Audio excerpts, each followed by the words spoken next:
Good morning, all you tired, beaten-down commoners.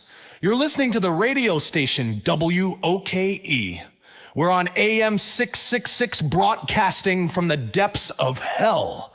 Don't blame us. We're just giving you what you want. In the news today, we have Senator Justin Time talking shit.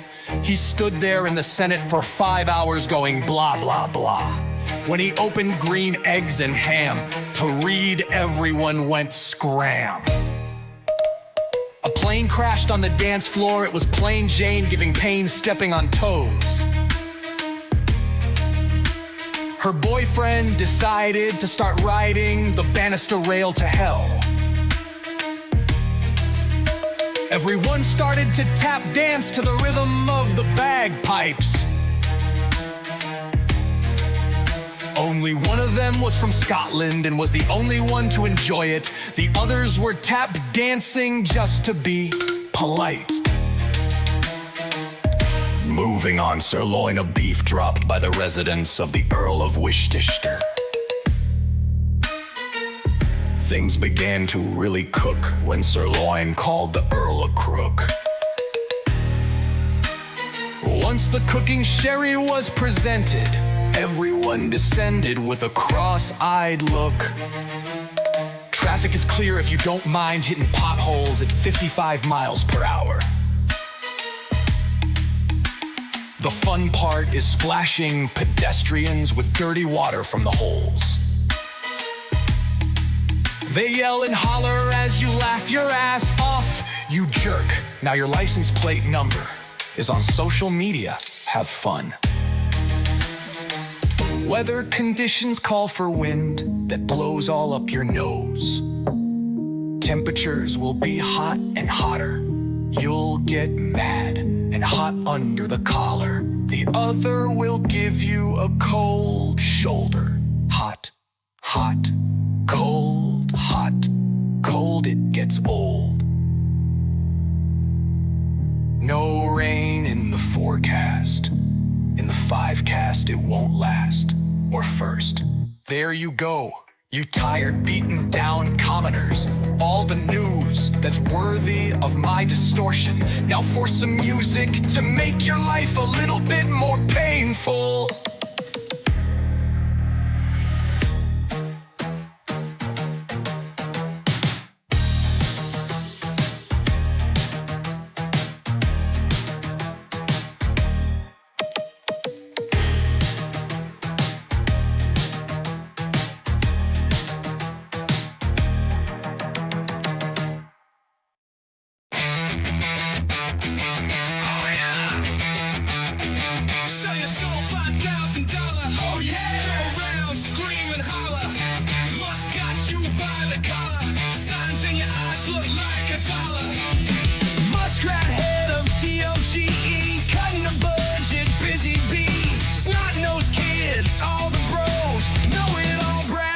In tow, are you out of work? Feel like a jerk. That's too bad. Too bad, too bad, too bad. You thought you had a savior, but you've been had. Been had.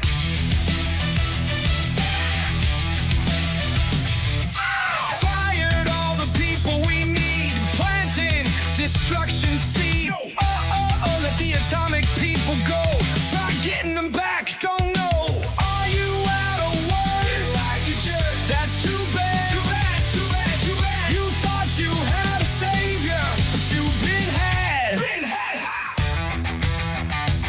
So you yell and you scream because your dream is gone bad. Gone bad, gone bad. You've been had. No, no. Had by smooth talker, aren't you mad? I'm pissed. Only 1 month into the show. In 2 years' time, they got to go.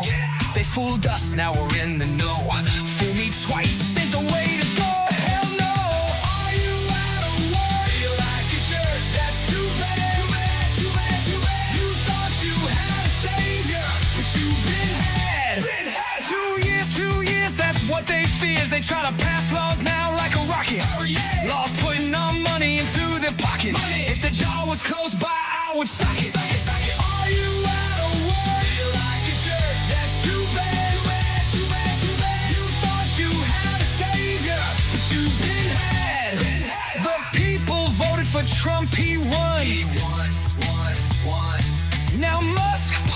them just for fun. For fun. Lower prices was the promise. Brothers and sisters. Instead we get misery put upon us. Are you out of work? Feel like a jerk. That's too bad.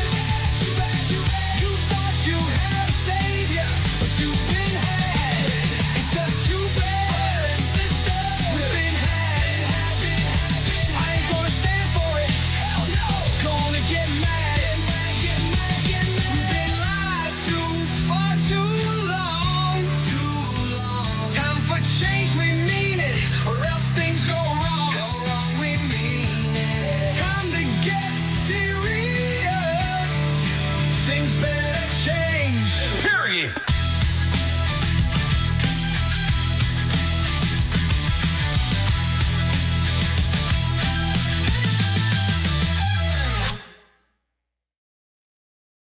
Wealthy haves and poor have-nots. You have nothing, they have lots. Division of mission, that's the world's condition. People up and people down, see the smile, see the frown. Up high, down low, smiles fake, hearts break. Smiles on empty faces, don't see their disgraces. It's the same old thing, the rotten song they sing. It's nothing new, just another form. It's very weird, it's not the norm. Now they're weary, soon the storm. Wealthy haves and poor have-nots. You have nothing, they have lots. They take theirs and yours too. You're nobody, they scream screw you.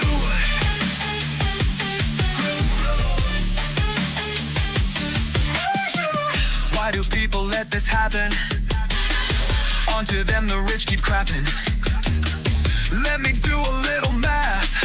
Feel the situation, feel the people's wrath. I count 800 billionaires, greedy bastards in their layers. CEOs with painted toes, scheming for dough. Big boss man, follow command, ain't it grand? Not for you, animal, in our zoo. We're the cage, you're enraged. It's all for them, 806. It ain't wealthy haves and poor have-nots. You have nothing, they have lots. They take theirs and yours too. You're nobody, they scream screw you.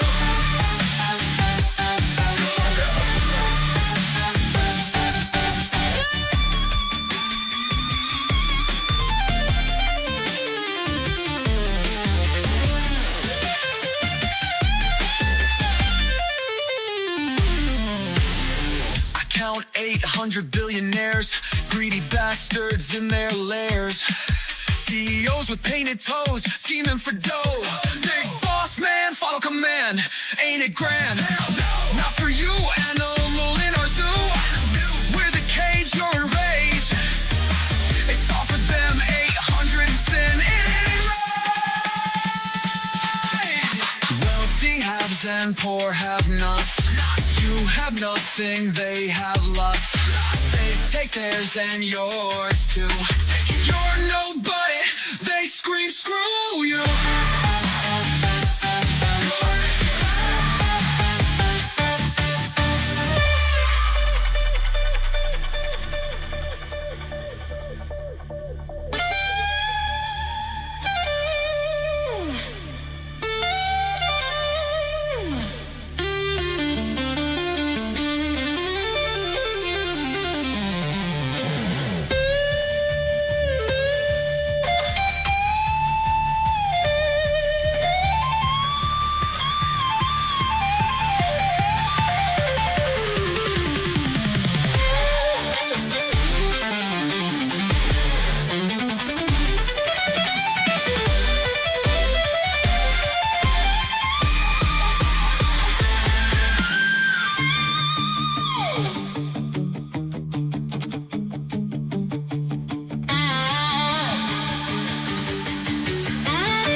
I was a delegate in 2016 and a Bernie Sanders supporter.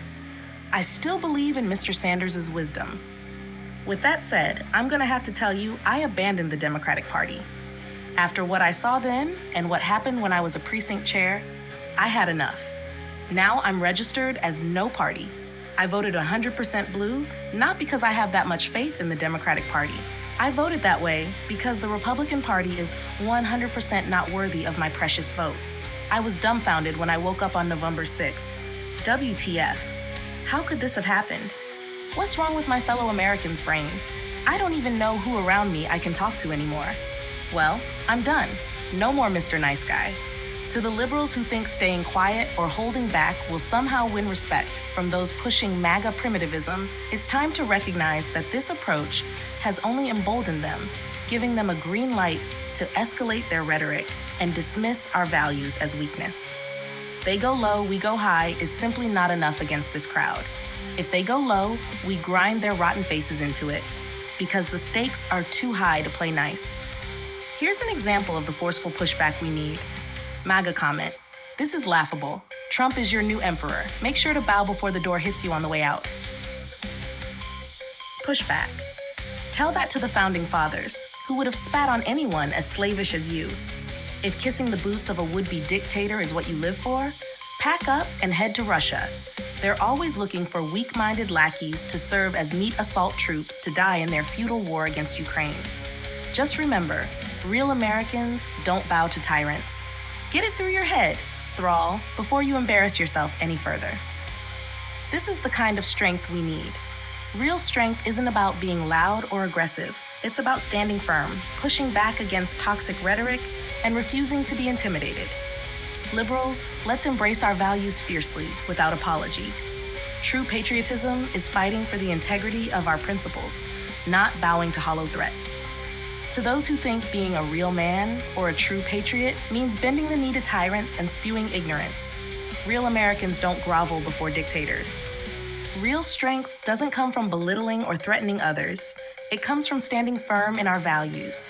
So here's the truth. The MAGA mindset is weakness disguised as strength, loudness mistaken for conviction, and real Americans see right through it. Liberals, now is the time to cast aside any illusions that civility alone will turn this tide.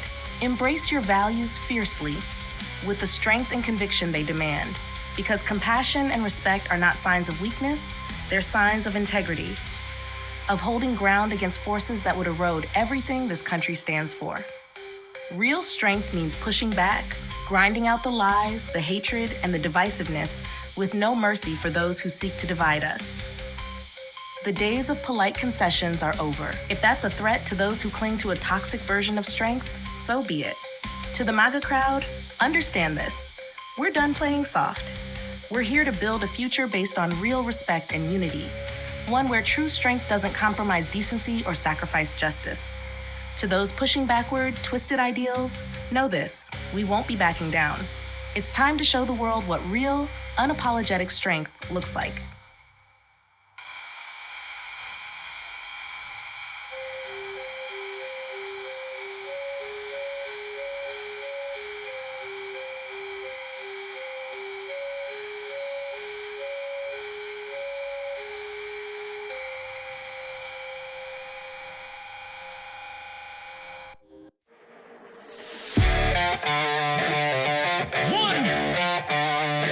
Petitions Assembly.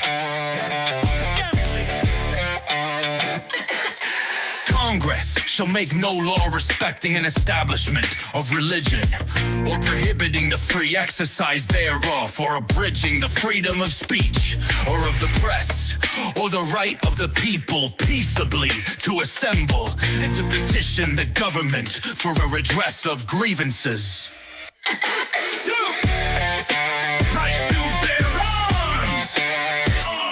A well-regulated militia being necessary to the security of a free state. The right of the people to keep and bear arms shall not be infringed. Free quartering of soldiers, No soldier shall in time of peace be quartered in any house without the consent of the owner, no in time of war, but in a manner to be prescribed by law. Search and arrest. The right of the people to be secure in their persons, houses, papers, and effects against unreasonable searches and seizures shall not be violated, and no warrant shall issue but upon probable cause, supported by oath or affirmation, and particularly describing the place to be searched and the persons or things to be seized. Like in criminal cases. No person shall be held to answer for a capital or otherwise infamous crime unless on a presentment or indictment of a grand jury, except in cases arising in the land or naval forces or in the militia when in actual service in time of war or public danger. Nor shall any person be subject for the same offense to be twice put in jeopardy of life or limb, nor shall be compelled in any criminal case to be a witness against himself, nor be deprived of life, liberty, or property without due process of law, nor shall private property be taken for public use without just compensation.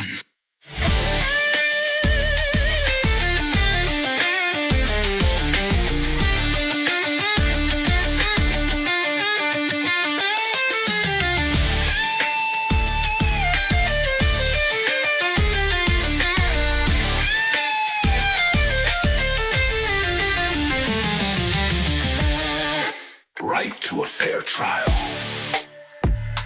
In all criminal prosecutions, the accused shall enjoy the right to a speedy and public trial by an impartial jury of the state and district wherein the crime shall have been committed, which district shall have been previously ascertained by law, and to be informed of the nature and cause of the accusation, to be confronted with the witnesses against him, to have compulsory process for obtaining witnesses in his favor, and to have the assistance of counsel for his defense. 7 rights in civil cases.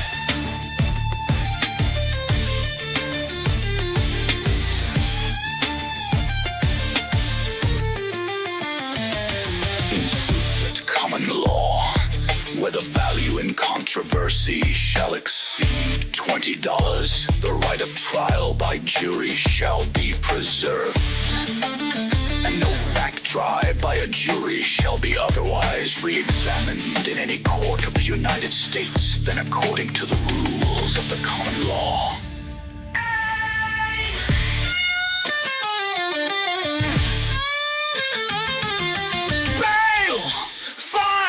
Punishment.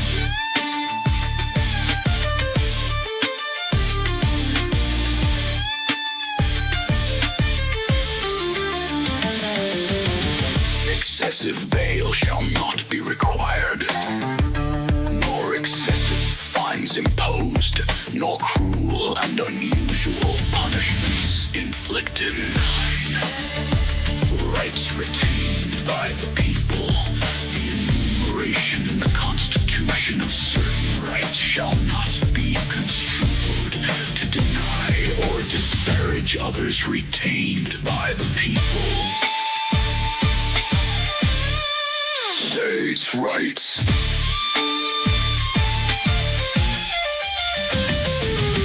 Night. The powers not delegated to the United States by the Constitution, nor prohibited by it to the states, are reserved to the states, respectively, or to the people.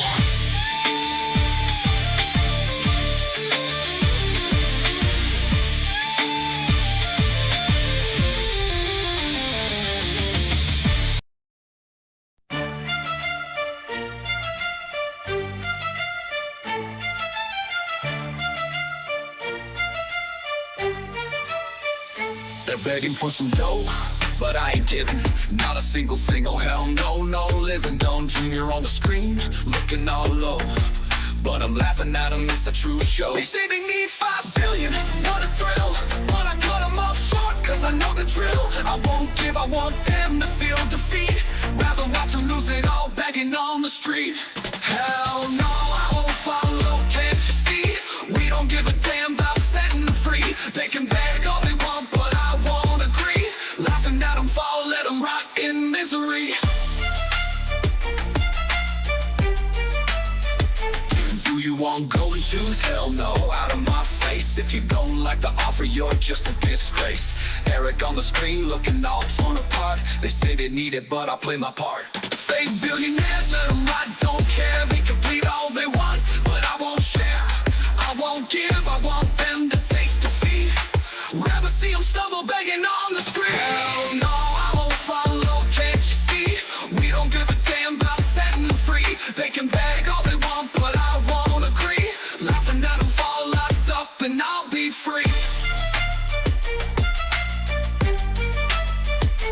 Do you want golden shoes? Hell no, move along. Try a train car maybe, but you still got it wrong. The screen lights up, they're looking all broke. Fake billionaire dreams going up in smoke. They sat in their towers, thought they were kings, but now they're just beggars, clinging to strings. The empire's crumbling and so are their lies. No more hiding behind the glittering disguise. Hell no, I won't follow, can't you see? We don't give a damn about setting them free. They can beg all they want, but I won't agree. Laughing at them fall, let them rot in misery. I'm watching them scramble, their fortunes decay. The mighty was wealthy, now fade away. Karma's a beast and it's hungry tonight, for those who thought money made them right. Let them rot, don't care, won't give a thing. See them beg, let them cry, won't give them a king. They wanted the power, they wanted the fame, but now they're left out, just pawns in the game. They're trapped in the mess they made for us all. Once mighty and high, now watching them fall. Their kingdom is broken, their greed and disease. Billionaire beggars brought down to their knees.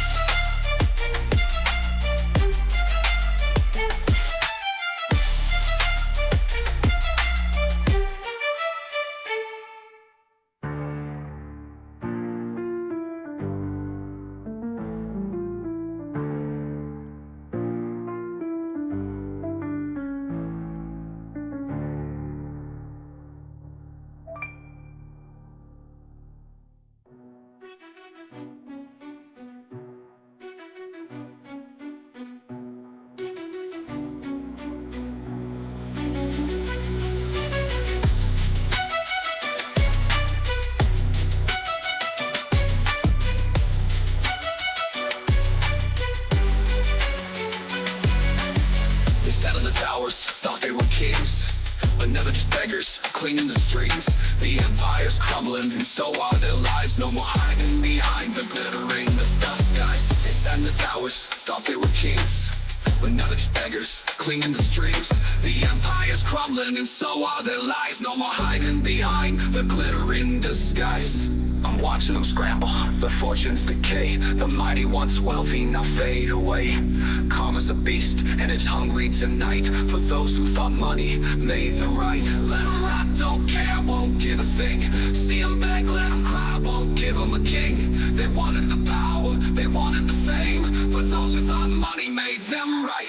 Let them rot, don't care, won't give a thing. See them beg, let them cry, won't give them a king. They wanted the power, they wanted the fame, but now they're left out, just pawns in the game. Let them rot, don't care, won't give a thing. See them beg, let them cry, won't give them a king. They wanted the power, they wanted the fame, but now they're left out, just pawns in the game.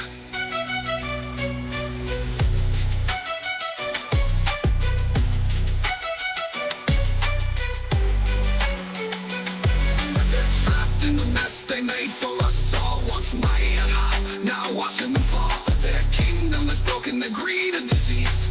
Billionaire beggars brought down to their knees.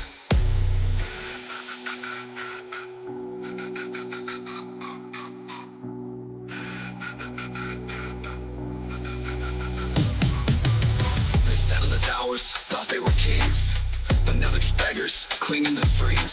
The empire's crumbling, and so are their lies. No more hiding behind the glittering disguise. They sat in the towers, thought they were kings, but Now it's beggars clinging to streams. The empire's crumbling and so are their lies. No more hiding behind the glitter in disguise. I'm watching them scramble, their fortunes decay. The mighty once wealthy now fade away. Karma's a beast and it's hungry tonight. For those who thought money made them right. Let them rot, don't care, won't give a thing. See them beg, let them cry, won't give them a king. They wanted the power, they wanted the fame, but now they thought money made them right. Let them rot, don't care, won't give a thing. See them beg, let them cry, won't give them a king. They wanted the power, they wanted the fame, but now they're left out just pawns in the game.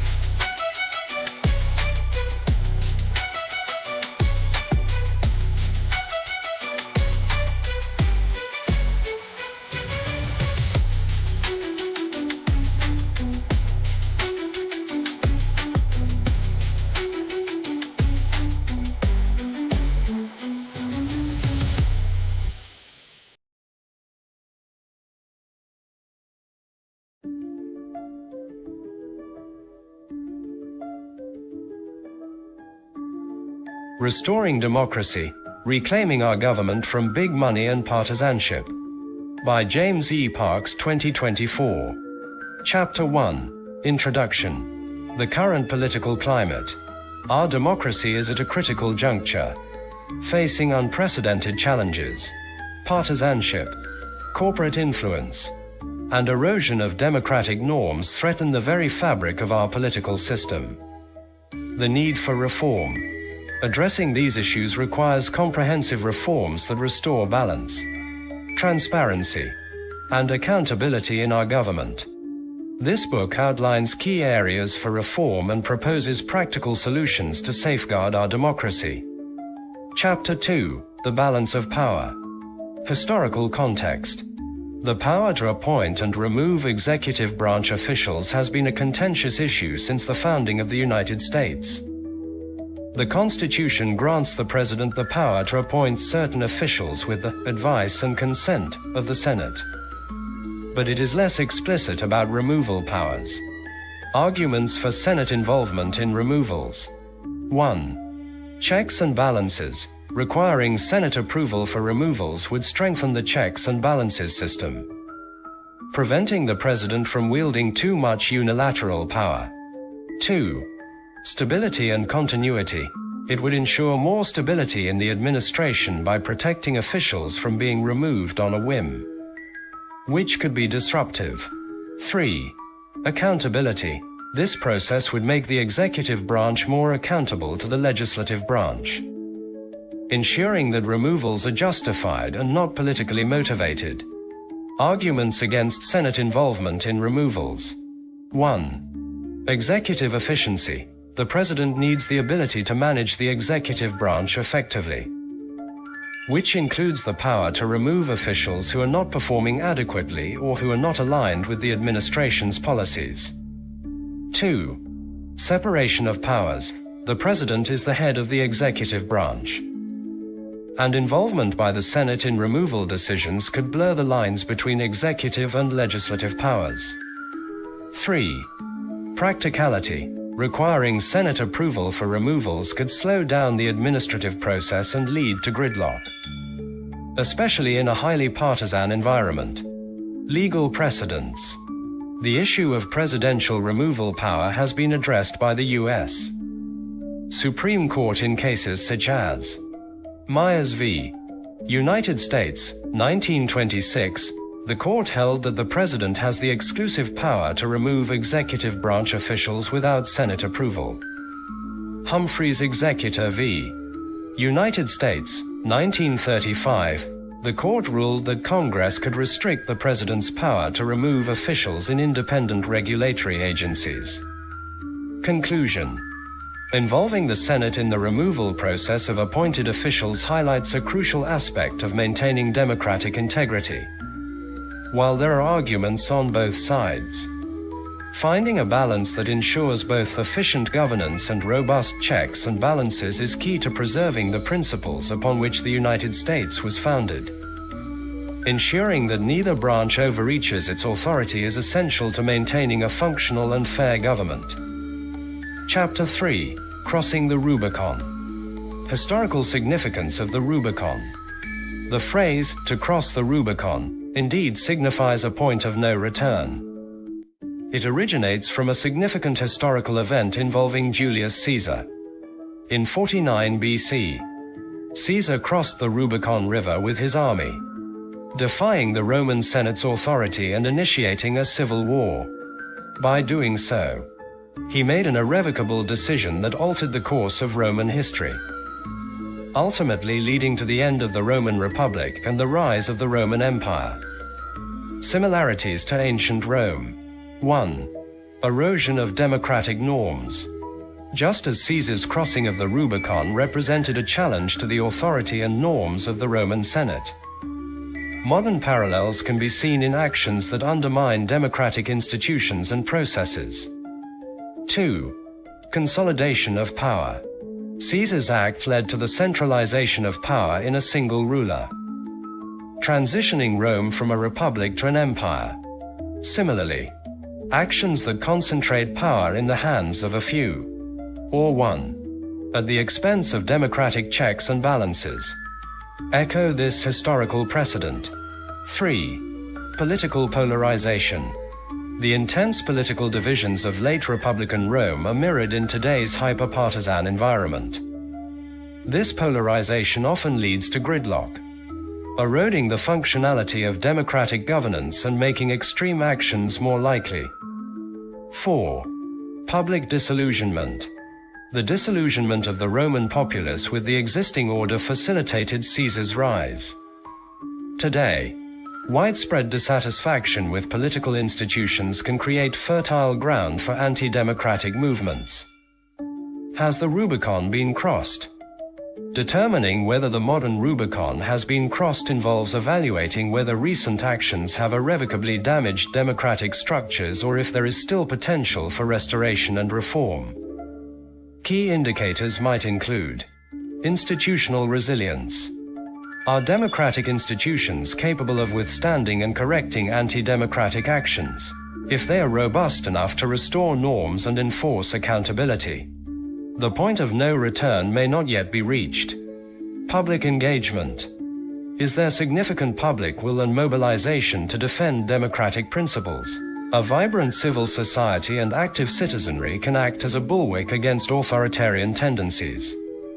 Leadership commitment. Are political leaders committed to upholding democratic norms? Even at personal or partisan cost, leadership plays a critical role in either exacerbating or mitigating democratic erosion. Conclusion. While there are striking similarities between ancient Rome's decline and contemporary challenges to democracy, whether the Rubicon has truly been crossed remains a matter of perspective. The potential for recovery hinges on the resilience of institutions, the engagement of the public, and the integrity of leaders. It's crucial to remain vigilant and proactive to ensure that we do not follow in the footsteps of ancient Rome. Chapter 4. The influence of big money in politics. The root cause: big money. The root of our democratic decay lies in two words: big money. The Republican Party has morphed into a mere puppet, manipulated by colossal corporations. Their policies serve the interests of the wealthy elite, not the everyday American. This symbiotic relationship means that even if the Republican Party vanished today, another right-wing entity would quickly rise, serving the same corporate masters. Our struggle would continue unabated, and the cycle of exploitation would persist. Codetermination, empowering workers. To break this vicious cycle, we must confront the true enemy, the unbridled influence of corporate wealth on our politics. Imagine a world where labor representatives hold 50% of the seats in corporate boardrooms, wielding full, enforceable voting power. This would ensure that any corporate agenda presented to the government would genuinely reflect the needs and voices of working Americans. For once, the average worker would no longer be a disposable commodity, but a vital stakeholder with a significant say in corporate decisions. Nonpartisan leadership in Congress. But this is only half of the battle. The partisan stranglehold on our government must also be dismantled. We need a non-partisan Speaker of the House and committee chairs to curb the hyper-partisan atmosphere that stifles true democratic governance.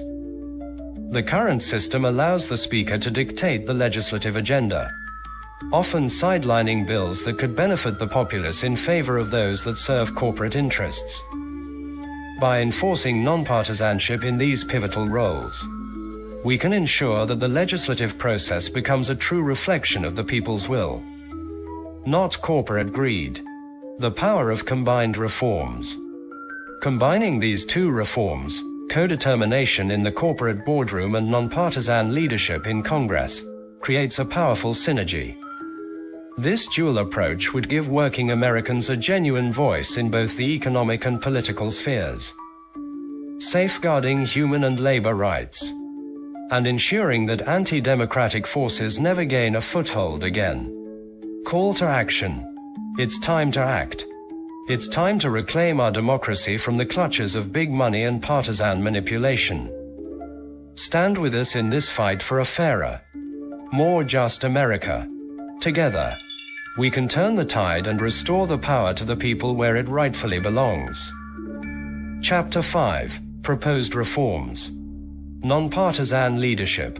Sample House Rule for Non-Partisan Leadership. Rule 25. Non-partisan Leadership. Section 1. Definitions. 1. Non-partisan, not affiliated with or influenced by any political party or organization. 2. Speaker of the House, the presiding officer of the United States House of Representatives. 3. Committee Chair, the head of any standing, select, or joint committee within the House of Representatives. Section 2. Non-partisan Requirements. 1. Relinquishment of party affiliations. Upon election or appointment, the Speaker of the House and all committee chairpersons must relinquish any affiliations with political parties or organizations. They must officially change their registration to independent or a similar non-partisan designation within their state or district. They must not participate in any activities, events, or functions organized by any political party during their tenure. 2. Oath of non-partisanship. The Speaker of the House and all committee chairpersons must take an oath to conduct the business of the House or committee in a strictly non-partisan manner. The oath shall be as follows: I solemnly swear, or affirm, that I will faithfully execute the duties of my office, without regard to partisan considerations, and will conduct the business of the House or committee in a fair, impartial, and non-partisan manner, to the best of my ability. Section 3. Provisions for maintaining non-partisanship. 1. Review and oversight. An independent oversight committee, IOC, shall be established to monitor and review the activities of the Speaker of the House and all committee chairpersons to ensure adherence to non-partisan principles. The IOC shall be composed of an equal number of members from each major political party and a number of independent members, not affiliated with any party, to ensure balance and fairness. 2. Grounds for removal. Any evidence of partisanship, including but not limited to participation in partisan activities, biased decision-making, or communication that indicates party favoritism, shall be grounds for investigation by the IOC. A simple majority vote by the IOC is required to initiate a formal investigation. 3. Process for removal. If the IOC determines, through a fair and thorough investigation, that the Speaker of the House or a committee chairperson has engaged in partisan conduct, they shall recommend removal. A 2/3 majority vote in the House of Representatives is required to remove the Speaker or a committee chairperson based on the IOC's recommendation. 4. Succession. In the event of removal, the Deputy Speaker or the Vice Chair of the committee shall assume the role temporarily until a new non-partisan leader is elected or appointed. Section 4. Enforcement and penalties. 1. Penalties for non-compliance. Violations of this rule shall result in disciplinary actions, including but not limited to censure, removal from position, and ineligibility for future leadership roles within the House of Representatives. The IOC is responsible for determining appropriate penalties for non-compliance, subject to approval by a majority vote of the House. 2. Reporting and transparency. The IOC shall publish an annual report on the non-partisan conduct of the Speaker of the House and committee chairpersons, including any investigations, findings, and actions taken. All reports shall be made publicly available to ensure transparency and accountability. Section 5. Amendments. 1. Amendment process. Any changes or amendments to this rule must be proposed in writing and require a 2/3 majority vote in the House of Representatives for adoption. Political Candidate Background Check Act. Section 1. Short title. This act may be cited as the Political Candidate Background Check Act. Section 2. Purpose.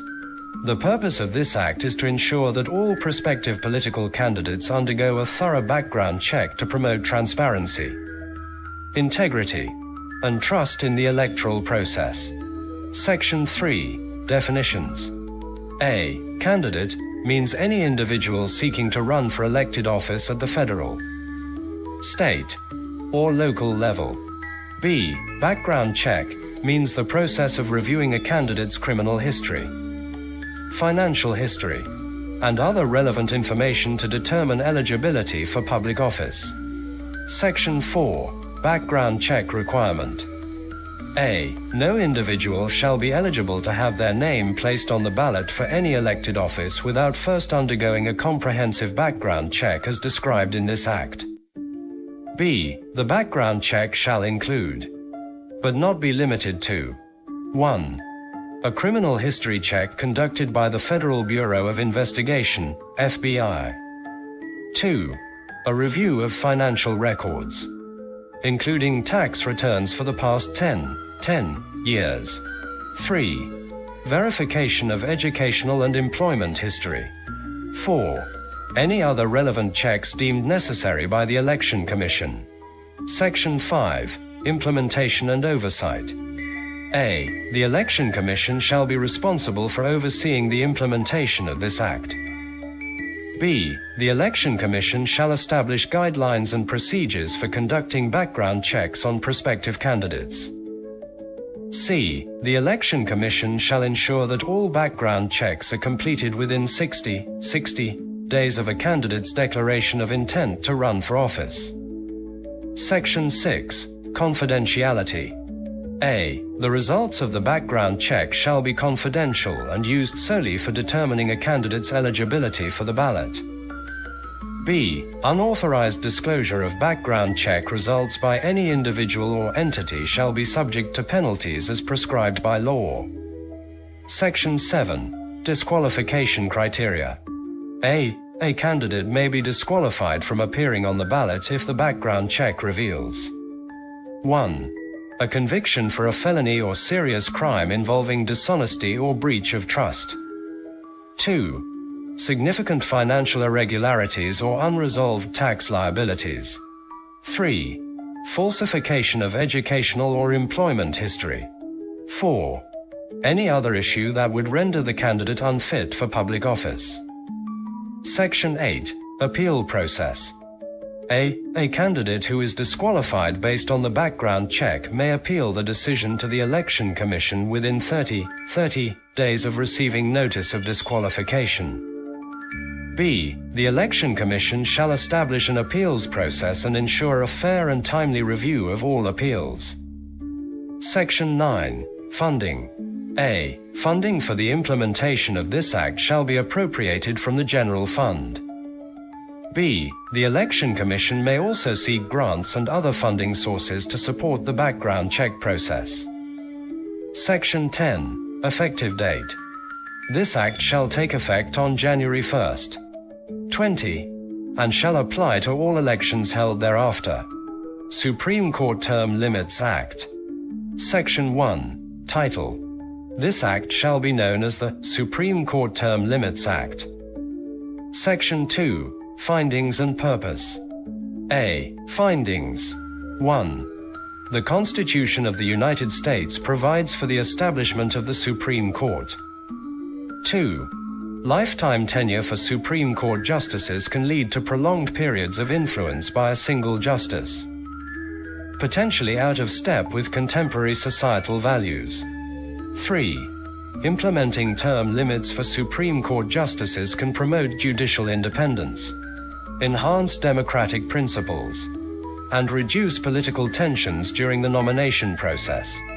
B. Purpose. The purpose of this act is to establish a term limit of 20 years for Supreme Court justices to ensure a periodic infusion of new perspectives and maintain a judiciary that is reflective of current societal values. Section 3. Term Limits. A. Amendment to Title 28. United States Code. Title 28. United States Code is amended by adding at the end the following new chapter. Chapter 7 Term Limits for Supreme Court Justices. Section 701 Term of Office. 1. The term of office for a justice of the Supreme Court shall be 20 years.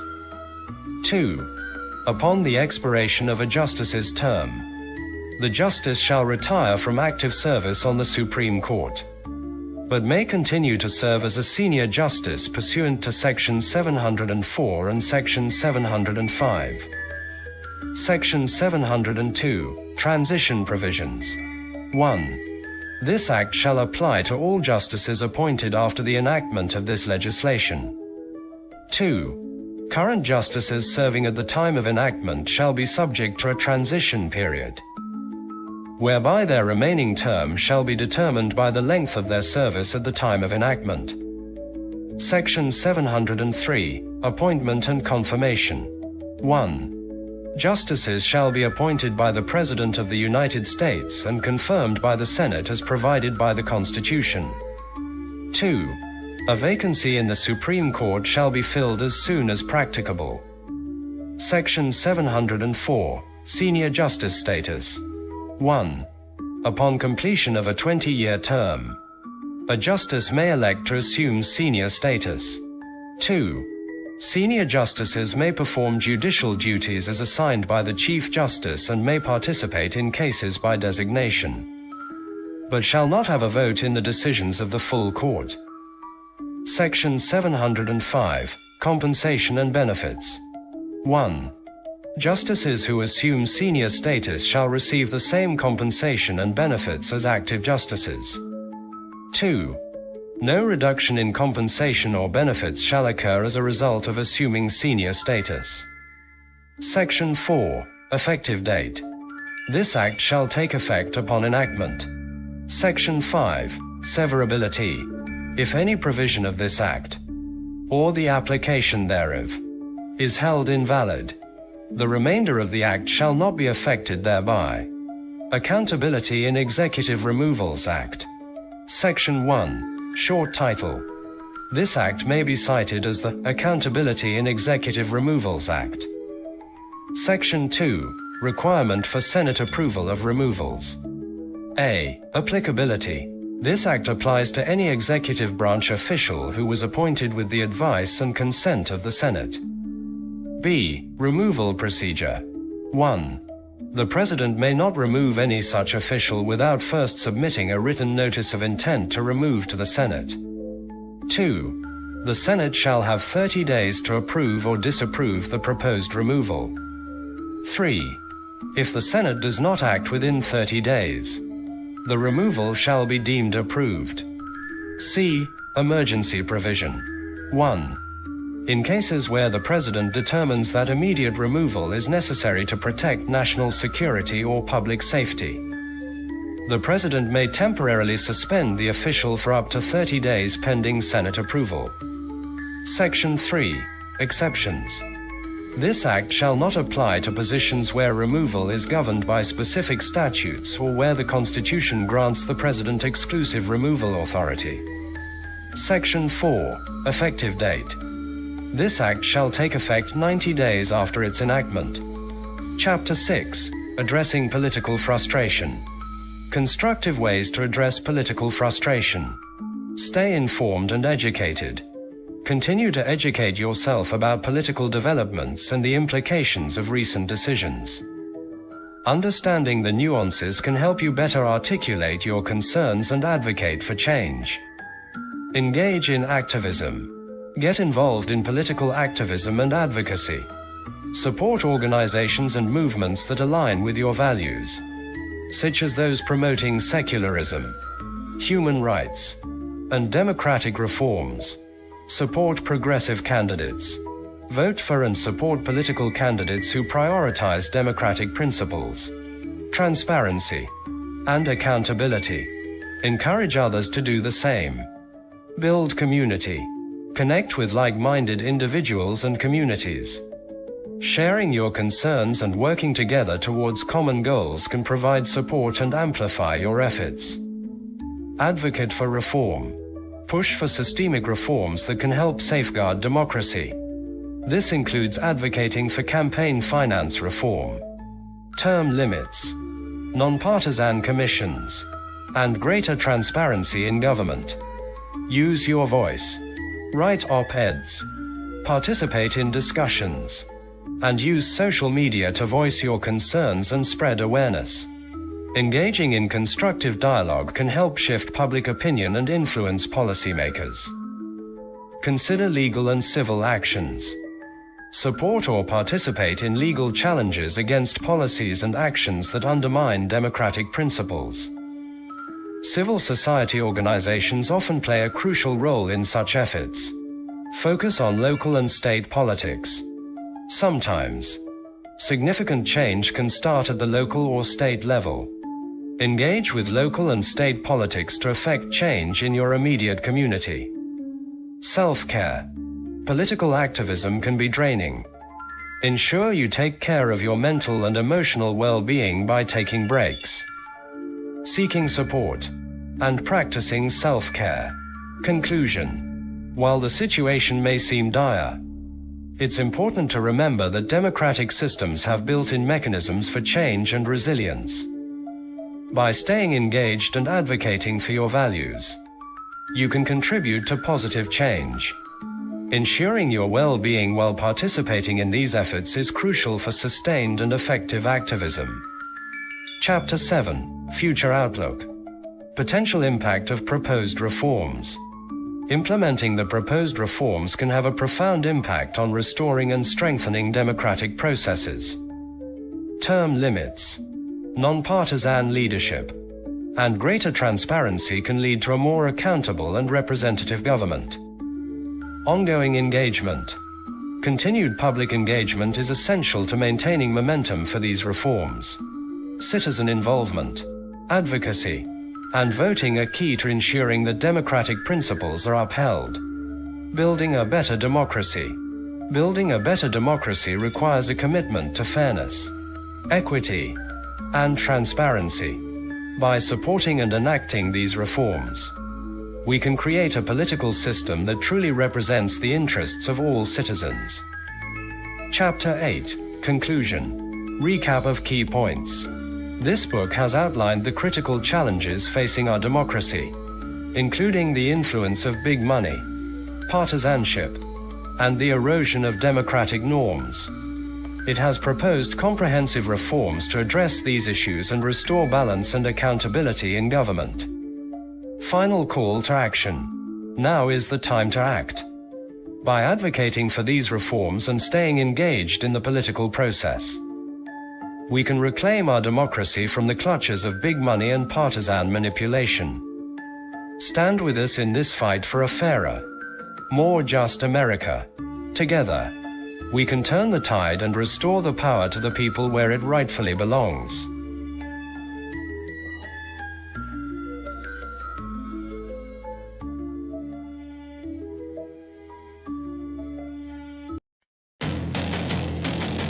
Mr. Big Shot! Who do you think we are? Mr. Big Shot! Your lies won't get you far. Misconception.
rising fire in the air. 4 years of peace, now the cold takes hold. 4 years of dread as the story unfolds. A flicker of peace, but it slips so fast, like the hourglass, and couldn't last. Now the storm rolls in, skies turning black. We brace for the blow, there's no turning back. We ain't resting, bro, we got fire inside. Through the long dark night, we keep the fire alive. We'll raise that torch and swing it around. We the people, yeah, we hold this ground.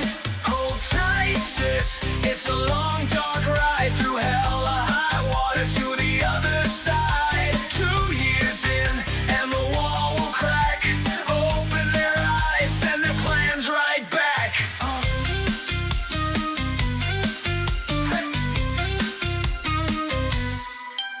Every move they make, every line they fake, they'll drown, bro, in the truth's earthquake. Midterms coming, yeah, it's time to start. Flip the script, let the people play it smart. Keep grinding, sis, it's the only way. Through chaos and turmoil, we seize the day. Let the dark clouds rage, let the storm release. Through vengeance and wrath, we'll carve out peace. Hold tight, bro, it's a long dark ride. Didn't want to bring the fight, but can't let it slide. Crazy's taking hold, it's out of hand. Time to purge this madness across the land.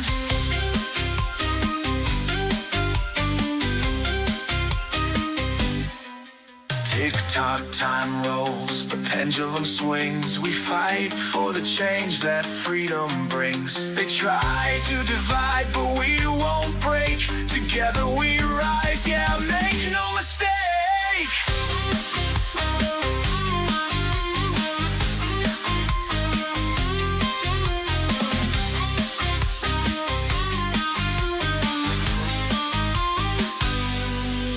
The sun will rise, just wait and see. Through struggle and pain comes victory. America's heart beats strong and true. We'll write the future, it's up to me and you.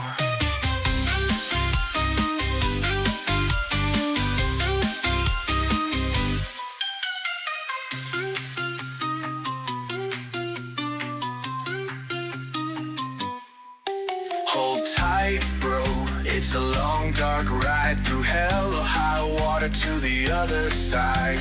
2 years in, and the wall will crack. Open their eyes, send their plans right back.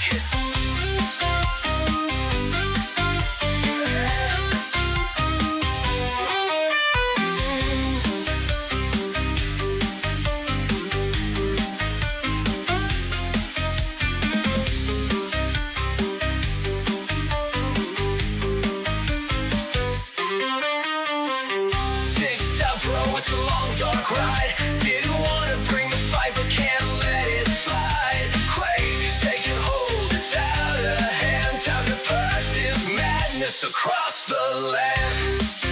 Tick-tock, time rolls, the pendulum swings. We fight for the change that freedom brings. They try to divide, but we won't break. Together we rise, yeah, make no mistake. Mistake. The sun will rise, just wait and see. Through struggle and pain comes victory.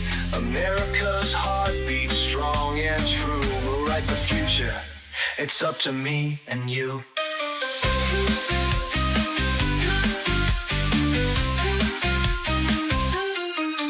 The sun will rise, just wait and see. Through struggle and pain comes victory. America's heart beats strong and true. We'll write the future, it's up to me and you. We'll write the future, it's up to me and you.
Evangelical Christian End Times Threat.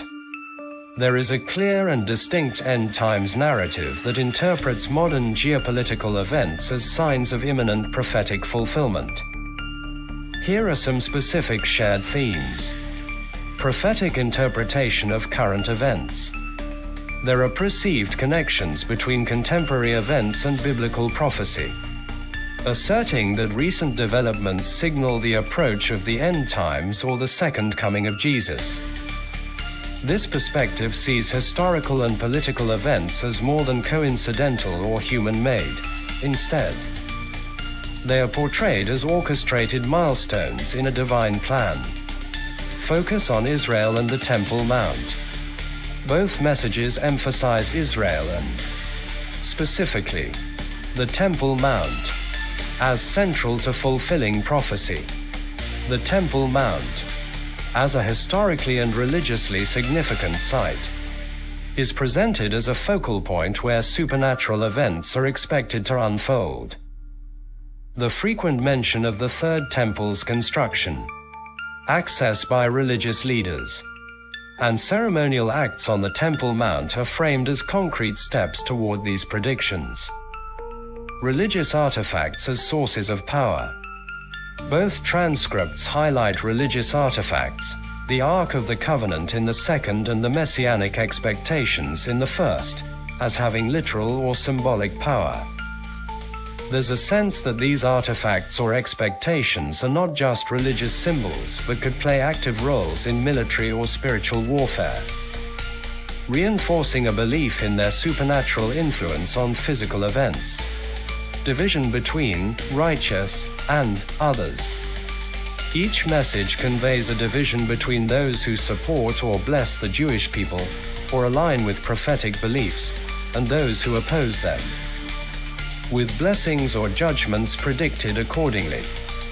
This creates an in-group of believers who are expected to be rewarded and an out-group who are either ignorant or at risk of divine retribution.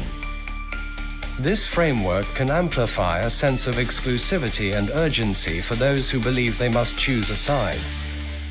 Fear and urgency to influence behavior.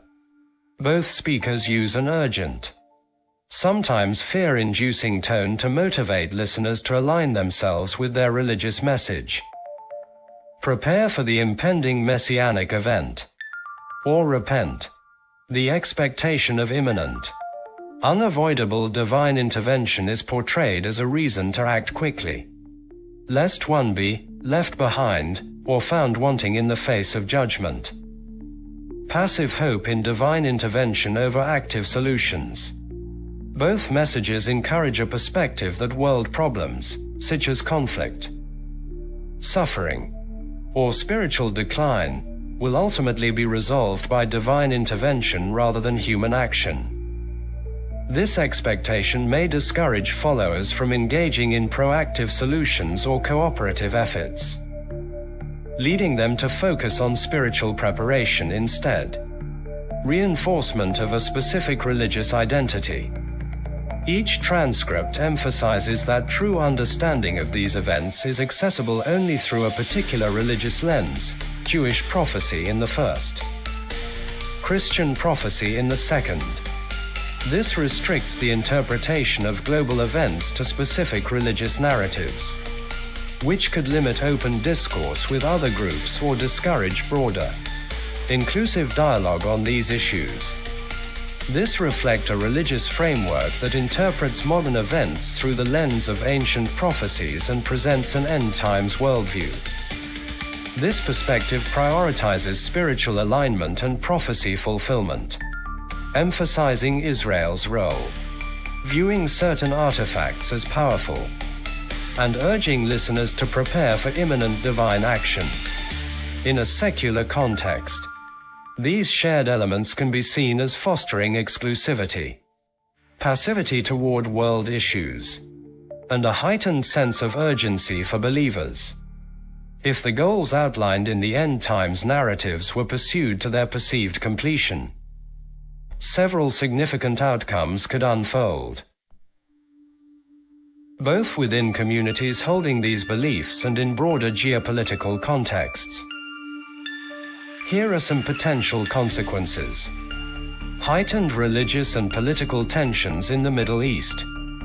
The construction of a third temple on the Temple Mount would be a monumental religious and political action, but also a flashpoint for tension, given the Temple Mount's importance to both Jews and Muslims. Any attempt to alter its current status could provoke protests, conflict, or even broader violence. This action might intensify hostilities between Israel and neighboring countries, further complicating peace efforts in the region. Increased polarization and division, emphasizing that believers are on a divine path while others are not, can create deep divides, not only across religious lines but also within communities and nations. As a result, polarization might worsen, with adherents viewing those outside the faith or who oppose these goals as morally or spiritually deficient. Such attitudes could strain interfaith relations and lead to social fragmentation, reducing opportunities for cooperation on shared concerns.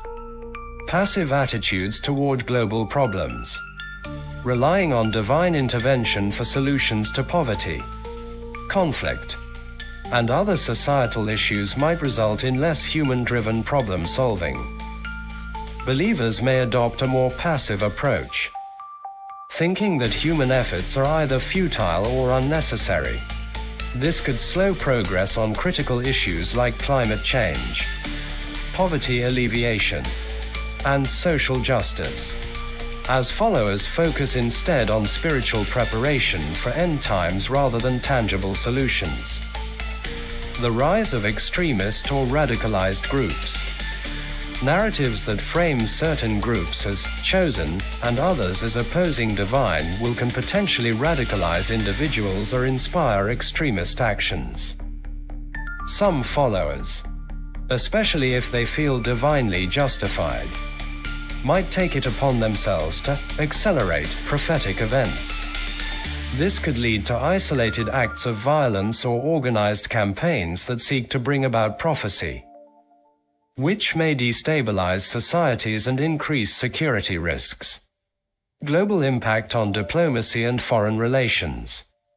If certain nations adopt policies influenced by end times prophecy narratives, this could shift diplomatic priorities and complicate international relations. For example, an American administration with strong ties to end times beliefs might prioritize actions that support Israel regardless of broader geopolitical considerations, which could strain alliances, create friction with Muslim-majority nations, or impact negotiations in international bodies like the UN. Economic implications of escalating conflict. Intensified conflict around the Temple Mount or broader Middle Eastern tensions could destabilize economies, particularly through disruptions to trade and energy supplies. Oil prices, for example, could spike if instability in the region leads to embargoes or restrictions on exports. Increased defense spending or a refugee crisis might also strain national budgets and resources in affected areas. Social and psychological effects on followers. The belief in an imminent end times can lead to significant psychological effects. Followers may experience anxiety, fear, or a sense of alienation from broader society, which might disrupt their mental well-being or personal relationships.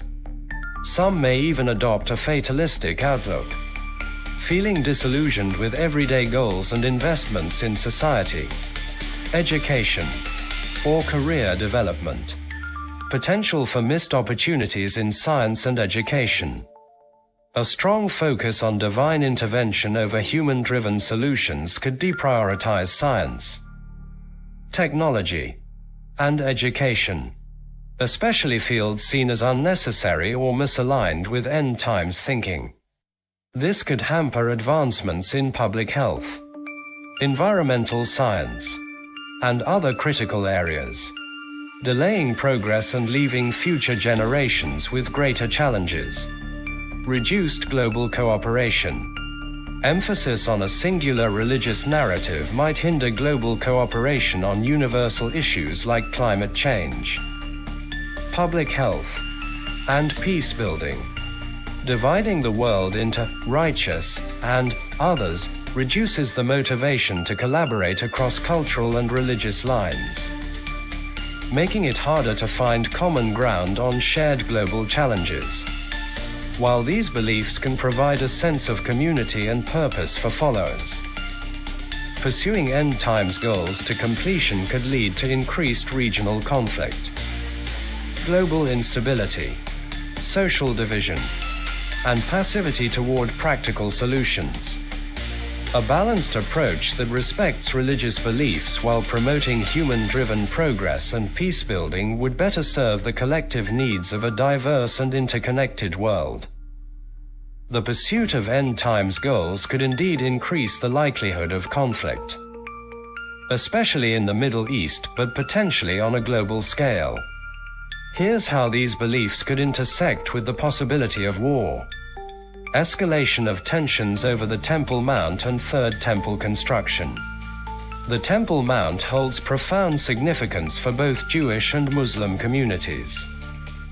Any attempt to alter the current arrangements, such as constructing a third temple, would likely provoke fierce opposition from the Muslim world, particularly from Palestinians and neighboring countries.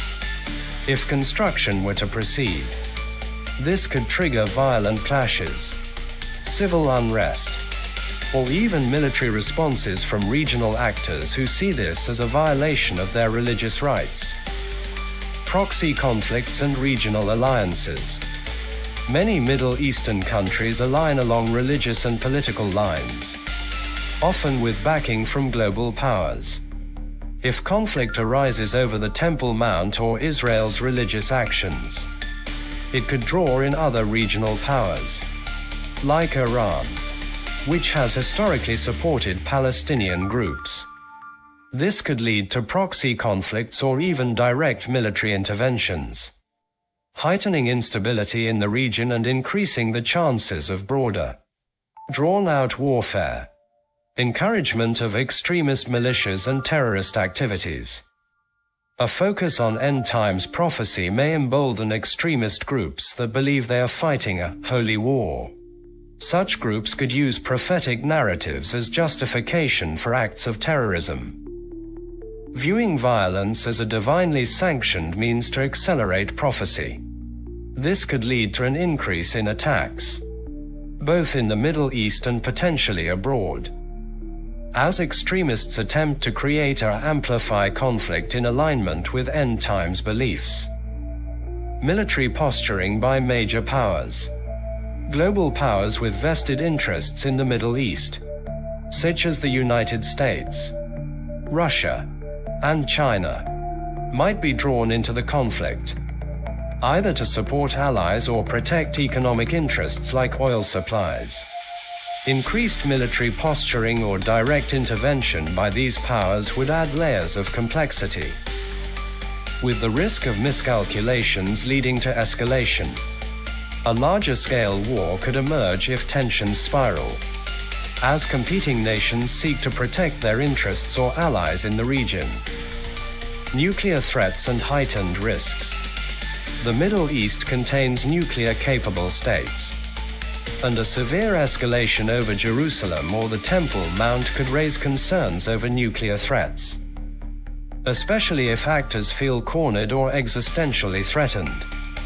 Israel's nuclear capabilities, alongside Iran's contested nuclear program, create a dangerous backdrop where a regional war could carry the risk of nuclear escalation, either as a last resort or as a deterrent in a highly volatile situation. Global religious tensions and domestic unrest.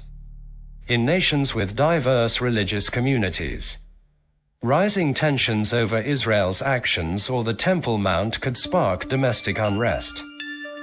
This could manifest as protests, hate crimes, or even civil disturbances, as communities react to perceived threats or mistreatment of their religious heritage.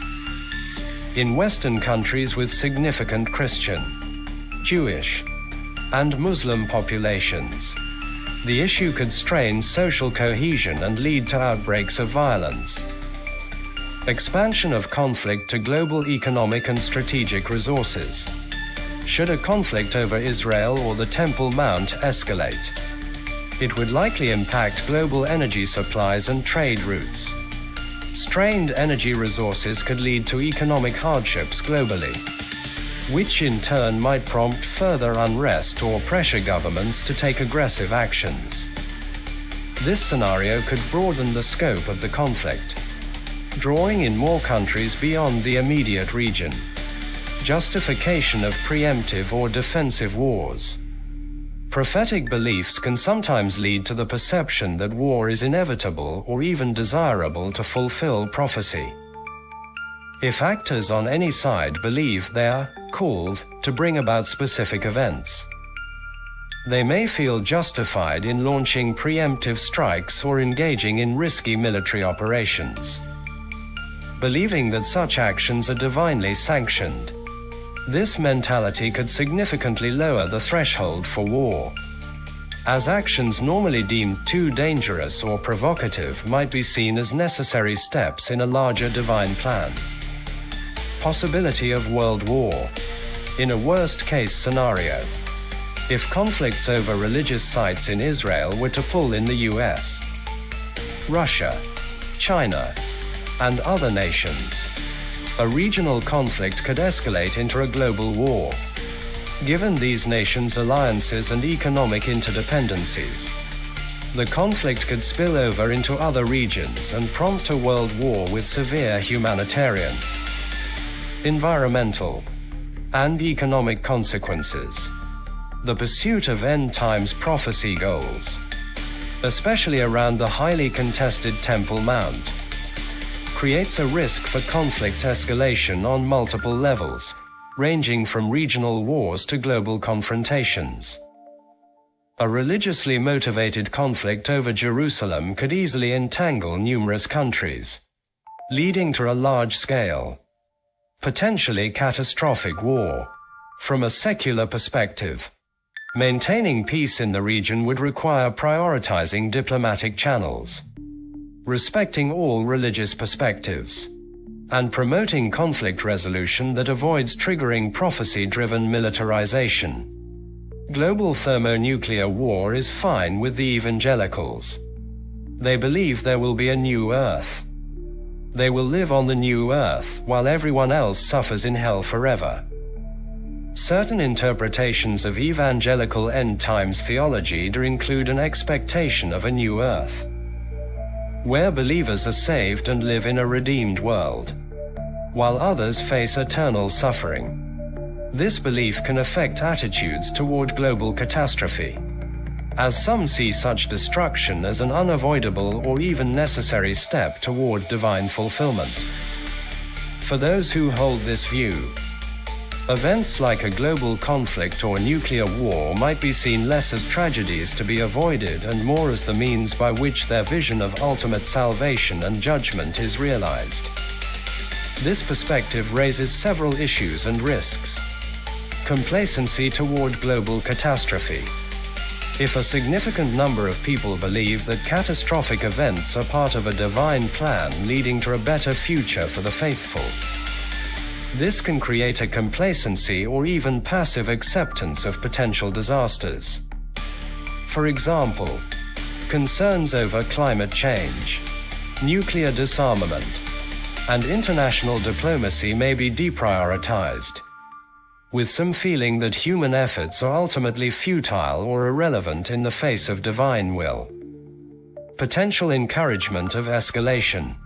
In extreme cases, individuals or groups holding such beliefs might even support policies or actions that increase the likelihood of conflict. When leaders and policymakers are influenced by these apocalyptic interpretations, they may be more willing to endorse or overlook militaristic approaches, even at the risk of severe global consequences, as they view these events as heralding their own salvation. Polarization and devaluation of others. The belief in a new earth for the faithful and eternal punishment for non-believers can deepen divisions between groups. This viewpoint can lead to the dehumanization or dismissal of those outside the faith, which complicates cooperation on global challenges that affect everyone. If non-believers are viewed as ultimately doomed or less worthy, there's less incentive to prioritize peace, humanitarian work, or inclusive dialogue. Reduced emphasis on preventive measures for those who see the current Earth as transient or destined for destruction. The importance of long-term solutions for world peace, environmental protection, and social justice may seem less pressing.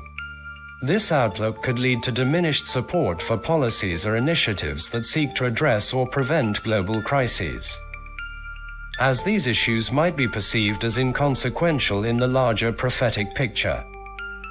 Moral hazard of divine immunity. Some believers may feel they are divinely protected or chosen, and therefore insulated from the consequences of global destruction, including nuclear war. This belief in divine immunity can make the idea of massive conflict or catastrophe seem less alarming, as they trust that they and their communities will be spared. This attitude could lead to a dangerous disregard for the real, immediate consequences of global conflict. Erosion of collective responsibility. Viewing the world through a lens where only the faithful are redeemed can erode a sense of shared humanity and collective responsibility. Secular approaches that emphasize the intrinsic value of human life, global solidarity, and ethical stewardship might be dismissed as secondary concerns, overshadowed by the ultimate goal of spiritual redemption. This erosion of collective responsibility risks undermining the very fabric of cooperative society. Impact on policy and governance. When leaders or influential figures adopt apocalyptic beliefs, this can affect policies on foreign affairs, environmental protection, and nuclear arms control. If policymakers see no value in preserving the current world because of their beliefs in a new, divinely created Earth, they may disregard critical steps to ensure safety and stability. This attitude can make governance more volatile and increase the risks of destructive policy decisions. While apocalyptic beliefs about a new Earth and eternal judgment might provide comfort or purpose for some, they can lead to dangerous complacency toward, or even support for, global destruction. A belief system that views catastrophic events as necessary or desirable can create moral hazards, reduce cooperation on global issues, and foster divisions that increase the likelihood of conflict. From a secular perspective, fostering a shared commitment to protecting and improving this world can help counteract these risks and promote stability, peace, and mutual respect across diverse beliefs. The election of Donald Trump in 2016 was widely seen as a significant victory for evangelical Christians.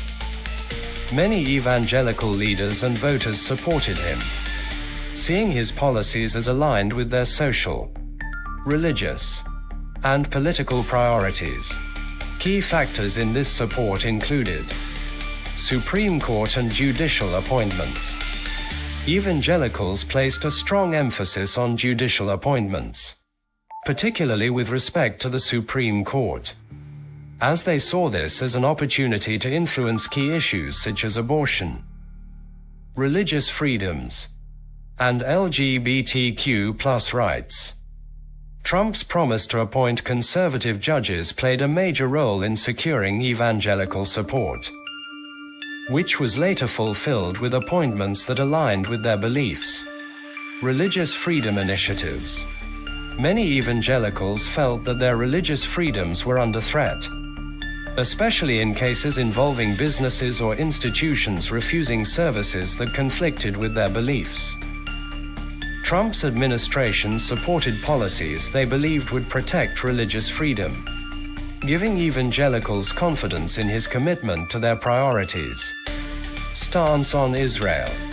Evangelicals widely supported Trump's pro-Israel stance, including his decision to move the U.S. embassy to Jerusalem. Many evangelical Christians believe in a religious connection to Israel, seeing it as prophetically significant, which bolstered their alignment with Trump's foreign policy, opposition to secularism and moral decline. Trump's opposition to certain liberal social policies and his rhetoric on issues they saw as tied to moral decline resonated with evangelical groups. They believed his leadership would counteract the secularization of American culture and reinforce conservative religious values in public life. Protection of traditional values. Many evangelicals were attracted to Trump's policies on issues like abortion and LGBTQ+ rights, where they saw him as more aligned with the traditionalist stances than other recent Republican candidates. While Trump's lifestyle and rhetoric were sometimes at odds with evangelical ideals, many saw him as a means to protect and promote their values through policy, and they interpreted his presidency as a way to secure what they viewed as essential to the moral and spiritual health of the nation. Donald Trump's victory in the 2024 presidential election is widely regarded as a significant triumph for evangelical Christians. White evangelical voters, who have consistently supported Trump in previous elections, maintained their strong backing in 2024, with approximately 80% casting their votes for him. This unwavering support stems from Trump's alignment with key evangelical priorities, including opposition to abortion, advocacy for religious freedom, and the appointment of conservative judges. Evangelical leaders have praised Trump's policies on immigration, the economy, and Christian rights, viewing his presidency as a defense of their values.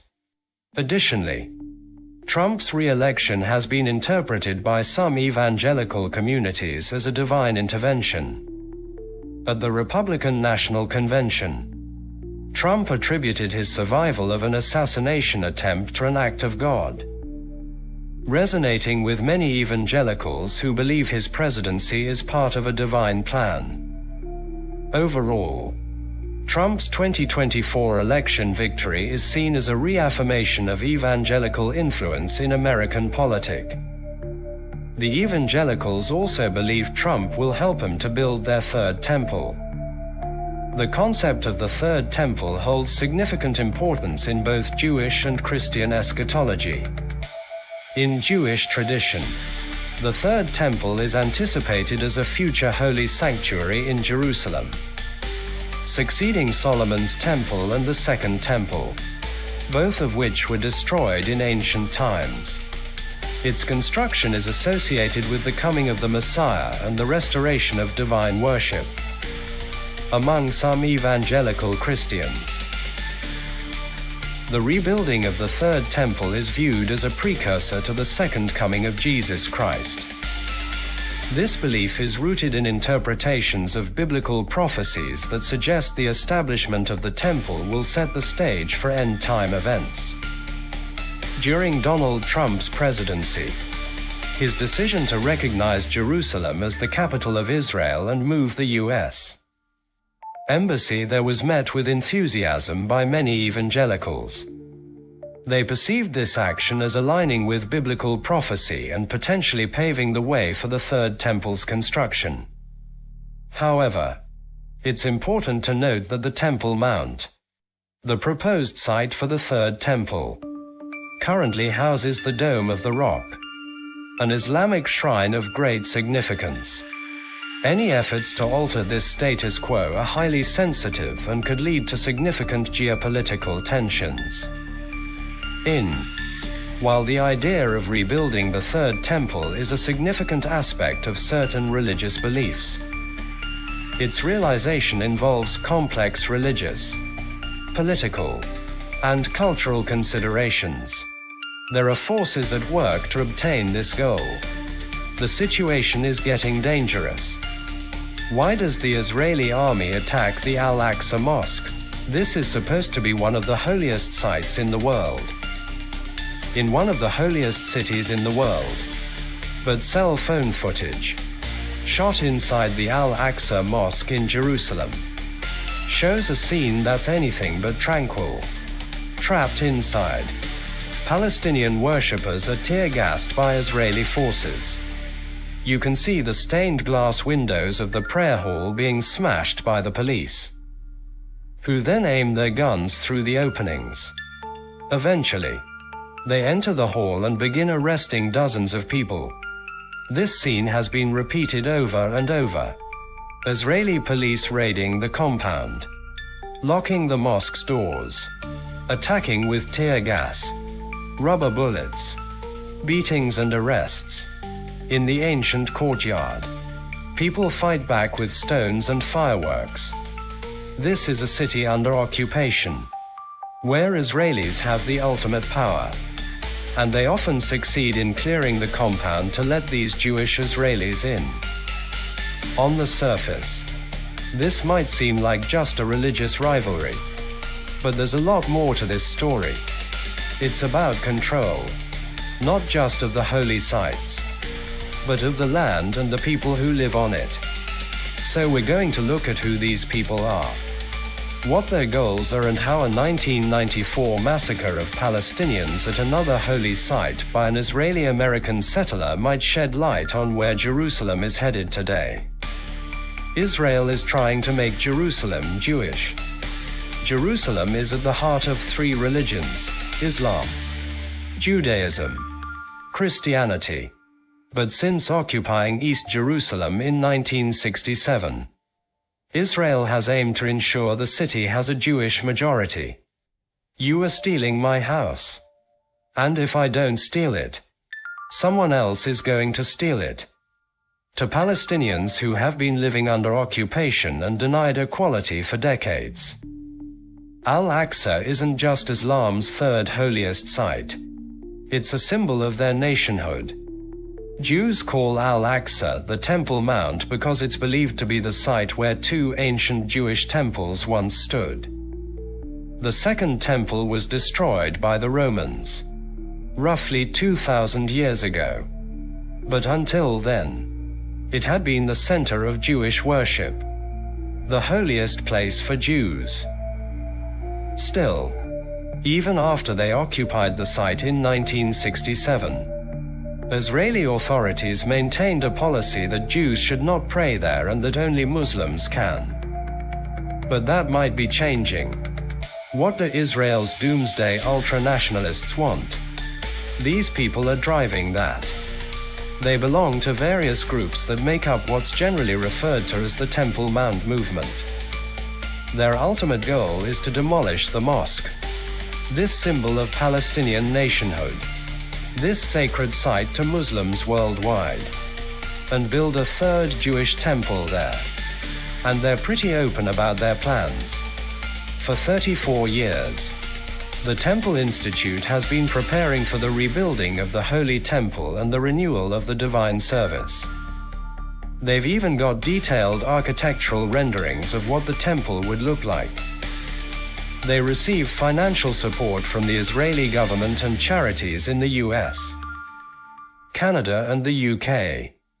In recent years, they've even offered cash rewards to Jews who enter the Al-Aqsa compound or slaughter animals there, which was part of Jewish ritual at the original temple. For decades, these activists were dismissed by most Israelis and constrained by the government. But that was then. So a few years ago, this was considered fringe, zealots, lunatics, peculiar. Today it's mainstream. Yehuda Glick is one of the movement's most prominent figures, and he served in the Israeli parliament, the Knesset. He's not the only one to reach that office. 10 years ago, there was not a single member of the Knesset who ascended Temple Mount. Today, we have 20 Knesset members. It's become common for government ministers and leaders and even the Israeli Prime Minister, Naftali Bennett, to talk about imposing Jewish prayers at Al-Aqsa.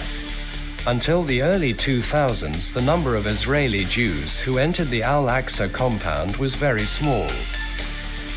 Maybe a few dozen a year. But as the Temple Mount movement has moved into the mainstream, that number has recently grown to tens of thousands a year.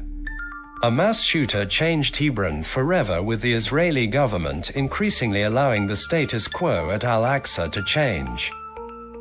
The worry is that things are going in one direction, towards a situation where Palestinian access to it is restricted even more. The way it has been at another holy site in the wake of a bloody mass killing. Here's that story. 20 miles south of Jerusalem is the Israeli-occupied city of Hebron, where the prophet Abraham is believed to be buried with members of his family under this building. Abraham is a central figure for both Jews and Muslims. That's why Jews call this site the Cave of the Patriarchs and Muslims refer to it as the Ibrahimi Mosque. After the occupation began in 1967, Hebron was the first place that Israelis settled in violation of international law. Jews and Muslims both prayed at the site. But the situation was volatile. On the morning of February 25th, 1994, hundreds of Palestinian Muslims were praying at the Ibrahimi Mosque. An American-born Israeli settler, a reservist in the Israeli army carrying an automatic rifle, entered the mosque, waited for worshippers to kneel down in prayer, and then started shooting. Baruch Goldstein killed 29 people and injured more than 120. One witness described how there were bodies and blood everywhere. Goldstein's massacre ended when the survivors hit him with a fire extinguisher and beat him to death. The injured were rushed to hospitals, which were overwhelmed. And as news of the killing spread, protests broke out across Hebron. Israeli soldiers opened fire, killing more than 20 additional Palestinians in the following days. While researching this story, they came across a letter published in the New York Times in 1981. The author notes the difference between Palestinian and Israeli birth rates. The solution, he writes, is for Israel to, quote, act decisively to remove the Arab minority from within its borders. The letter was written by Baruch Goldstein 2 years before he left the United States for Israel. Goldstein joined the Israeli military and became an army doctor, but often refused to treat non-Jews. He joined an anti-Arab political party called Cash that was later banned for inciting racism. He lived and was eventually buried in Kiryat Arba, an illegal Israeli settlement in Hebron. The settlers there strongly believed that Hebron should be theirs alone. After the massacre, the settlement's chief rabbi described Goldstein as Goldstein's grave is often visited by supporters and his tombstone reads, "He gave his life for the people of Israel, its Torah and land." The massacre led to big changes in Hebron at the expense of its victims. The Palestinians, under the pretext of securing the settlers who lived in the old city and preventing more violence, the Israeli army imposed a 2-week curfew on all of Hebron's Palestinians. It made the area around the Ibrahimi Mosque permanently off-limits to everyone except settlers and foreign tourists. This had been a bustling marketplace, a commercial center for Palestinian life. But after the massacre, these shopfronts were welded shut by the Israeli army. The old city is now cut off from the rest of Hebron by dozens of Israeli checkpoints, making it very difficult for most Palestinians to get there or pray at the mosque. Israel also forcibly divided the Ibrahimi Mosque, 40% for Muslims and 60% for Jews. But all of it under full Israeli military control. Basically, the settlers won. And here's how that story is connected to today. Palestinians fear that what happened in Hebron in 1994 could be repeated in Jerusalem. It's not just about the possibility of another massacre, but the fact that the people who share Baruch Goldstein's beliefs have more power than ever in Israel. For example, the banned political party Goldstein was part of has rebranded. Some of its former members joined new parties and are now in the Israeli Knesset. They're drafting and passing laws and are part of the ruling coalition government. Take the Otzma Yehudit party. For instance, its platform explicitly calls for Palestinians to leave. It also calls for Israeli sovereignty and ownership to be imposed over the Temple Mount. And its leader had a photograph of Baruch Goldstein hanging on his living room wall. For Palestinians, that's a call to cut him off from Jerusalem. Will Jerusalem be segregated? Most of the world's governments, including Israel's biggest backer, the United States, have insisted for decades that a peace deal between Israelis and Palestinians would include a formula for dividing or sharing Jerusalem. But as the Israeli government moves steadily in the opposite direction, the US hasn't pushed back. Instead, it's done things that Israel believes strengthen its claims over the entire city. Like moving the US embassy into Jerusalem. But if nothing is done to stop this trend, the consequences might be felt far beyond the Holy Land. This situation indeed reveals increasing tensions and risks around the Temple Mount and Al-Aqsa Mosque. Here's a breakdown of how escalating efforts to assert control over this area might drive not only regional but potentially global conflict.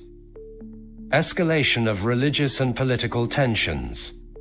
The Al-Aqsa Mosque, located on the Temple Mount, is one of Islam's holiest sites. Moves by some groups in Israel to assert control over this site, with the aim of building a third temple, are not only religiously symbolic but also deeply inflammatory for Palestinians and Muslims worldwide. These actions represent an assault on their religious heritage and national identity, potentially turning religious rivalry into a flashpoint for greater unrest. Increased militarization and use of force. As shown in the incidents described, Israeli forces have employed tear gas, rubber bullets, and arrests to disperse Palestinian worshippers and assert control over the Al-Aqsa compound. This intensification of force in such a sacred place can easily provoke violent backlash, both locally and from sympathizers across the Middle East and beyond, leading to cycles of retaliation that might escalate into broader military conflict. The rise of ultra-nationalist movements. The presence of ultra-nationalist movements in Israel, some with roots in previously banned extremist groups, increases the likelihood of radical actions aimed at permanently changing the status quo on the Temple Mount. If mainstream political support grows for these ultra-nationalist agendas, there could be greater risks of policies or actions that provoke conflict, especially if these groups seek to restrict or ban Palestinian access to holy sites. Potential for civil unrest and terrorist retaliation.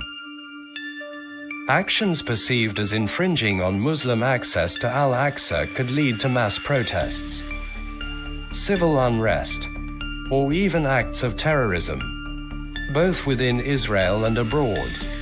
This site has historically been a flashpoint for conflict, and any move that intensifies control over it could provoke violent responses, potentially sparking intifadas, uprisings, or attacks by extremist groups who see the preservation of Al-Aqsa as a call to action.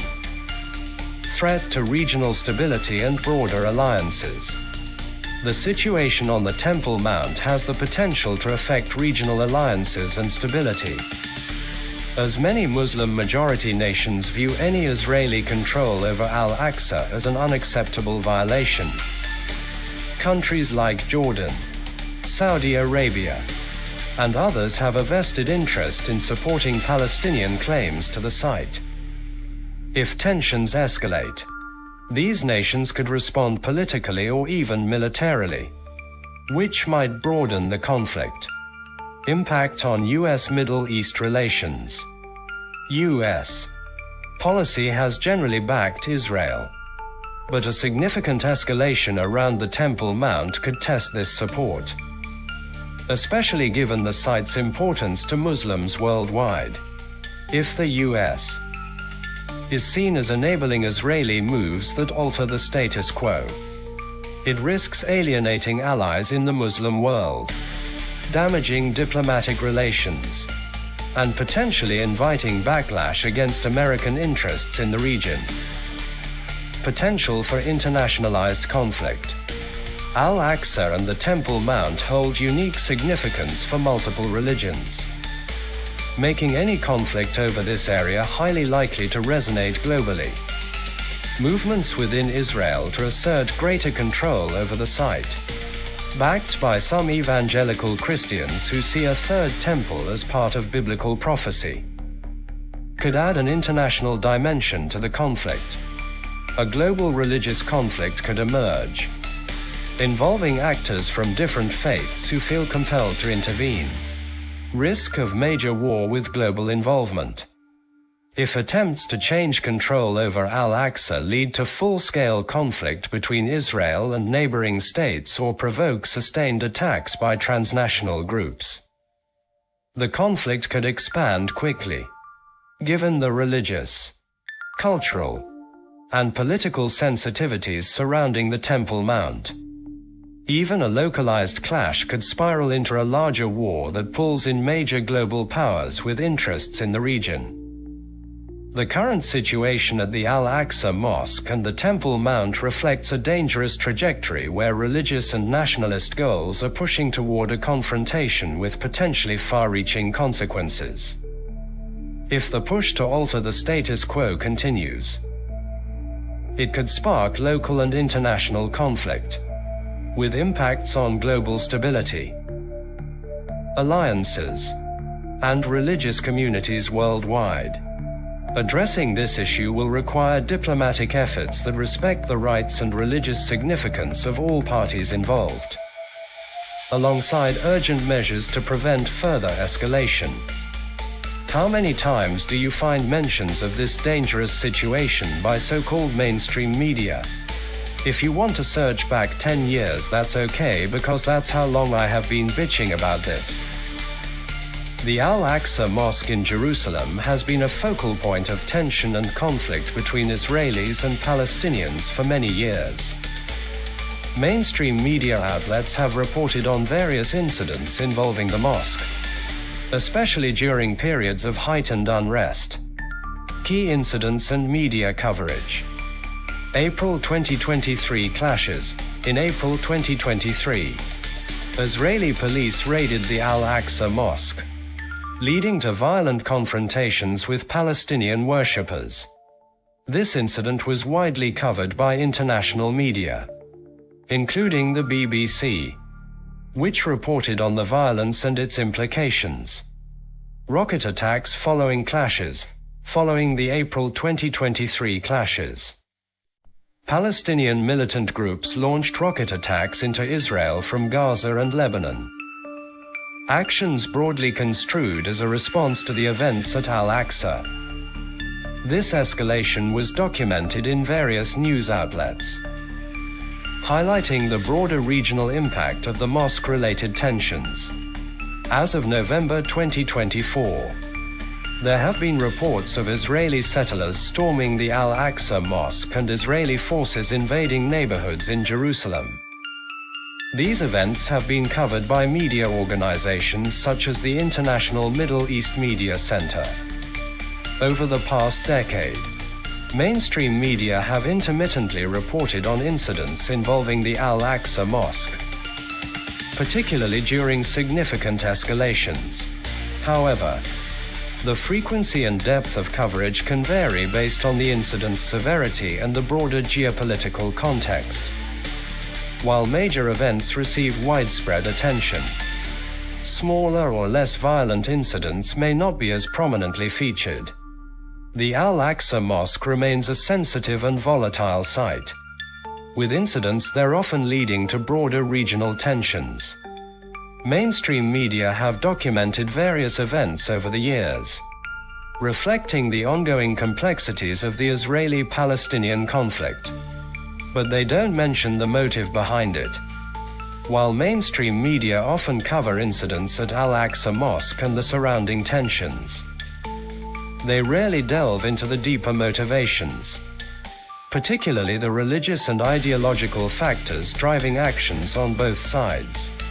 The coverage tends to focus on immediate events, the clashes, protests, arrests, and ensuing violence, without examining the underlying goals, especially those linked to end times beliefs, the push for a third temple, or the vision of some ultra-nationalist groups to change the Temple Mount's status. Key motivations often overlooked by mainstream media: the Temple Mount movement and the Third Temple. Some groups in Israel, such as the Temple Mount movement, are motivated by the belief that the Al-Aqsa Mosque should be replaced with a third Jewish temple. This movement, which was once considered fringe, has become more mainstream, with political figures openly supporting it. Yet, mainstream media rarely discuss how these ideological motivations underpin some of the actions and policies affecting the Temple Mount. Apocalyptic beliefs and evangelical support. Among some evangelical Christians, there's an end times interpretation tied to the construction of a third temple, which they believe would fulfill biblical prophecy. This connection between evangelical support for Israeli policies and end times ideology is rarely explored, despite its influence on U.S. foreign policy and support for actions around Jerusalem. Ultra-nationalist goals to redefine sovereignty over the Temple Mount. Ultra-nationalist political parties in Israel, which have gained more influence in recent years, advocate for greater Jewish sovereignty over the Temple Mount. These groups see control over the site as central to their vision of a Jewish state, a perspective that often aligns with policies limiting Palestinian access to Al-Aqsa. This nationalist dimension, while covered superficially, is seldom analyzed in depth regarding its impact on long-term regional stability. The vision of ethno-religious homogeneity. For some ultra-nationalists, the ultimate aim is not just control over specific holy sites, but an Israel that is exclusively Jewish. The motivation behind changing access to or even the existence of Al-Aqsa on the Temple Mount is tied to a broader vision of a Jewish Jerusalem, and often an ethno-religious state. This motivation is rarely explored, though it's essential to understanding why changes to the status quo at the mosque are so contested. Why this lack of coverage matters. Without a full examination of these underlying motives, media coverage can give an incomplete and skewed picture of events. It often appears as if clashes are isolated events or merely responses to individual provocations, without recognizing the long-term goals that make these incidents part of a broader strategy. This lack of context can undermine understanding of the conflict's complexity, without understanding the ideological and religious motives. Audiences may not grasp why the Temple Mount remains such a volatile issue. The situation is far more than a series of isolated incidents. It is part of an ongoing effort by certain groups to fulfill their vision, which is at odds with that of others in the region. limit global awareness and accountability if the media fails to highlight the motives behind actions at Al-Aqsa. It's more difficult to hold groups and governments accountable for policies that might incite or perpetuate violence. Public awareness of these motives could put pressure on leaders and organizations to address the root causes, rather than only responding to periodic escalations. Ignore the risk of escalation. The media's failure to highlight the motivations of religious and nationalist groups could prevent international actors from understanding the potential for escalation. Recognizing these goals reveals the likelihood of more intense future conflicts if these groups move closer to realizing their aims. What in-depth coverage could include? To provide a more complete picture, media outlets would benefit from investigating and reporting on the end times beliefs that motivate some evangelical and ultra-nationalist support for policies impacting the Temple Mount, the broader ideological goals of the Temple Mount movement and its growing mainstream influence, the implications of increased ultra-nationalist political power in Israel for Palestinians' rights and access to religious sites, the motives behind actions at Al-Aqsa Mosque and the Temple Mount are deeply rooted in ideology, nationalism, and prophecy, which mainstream media rarely emphasize.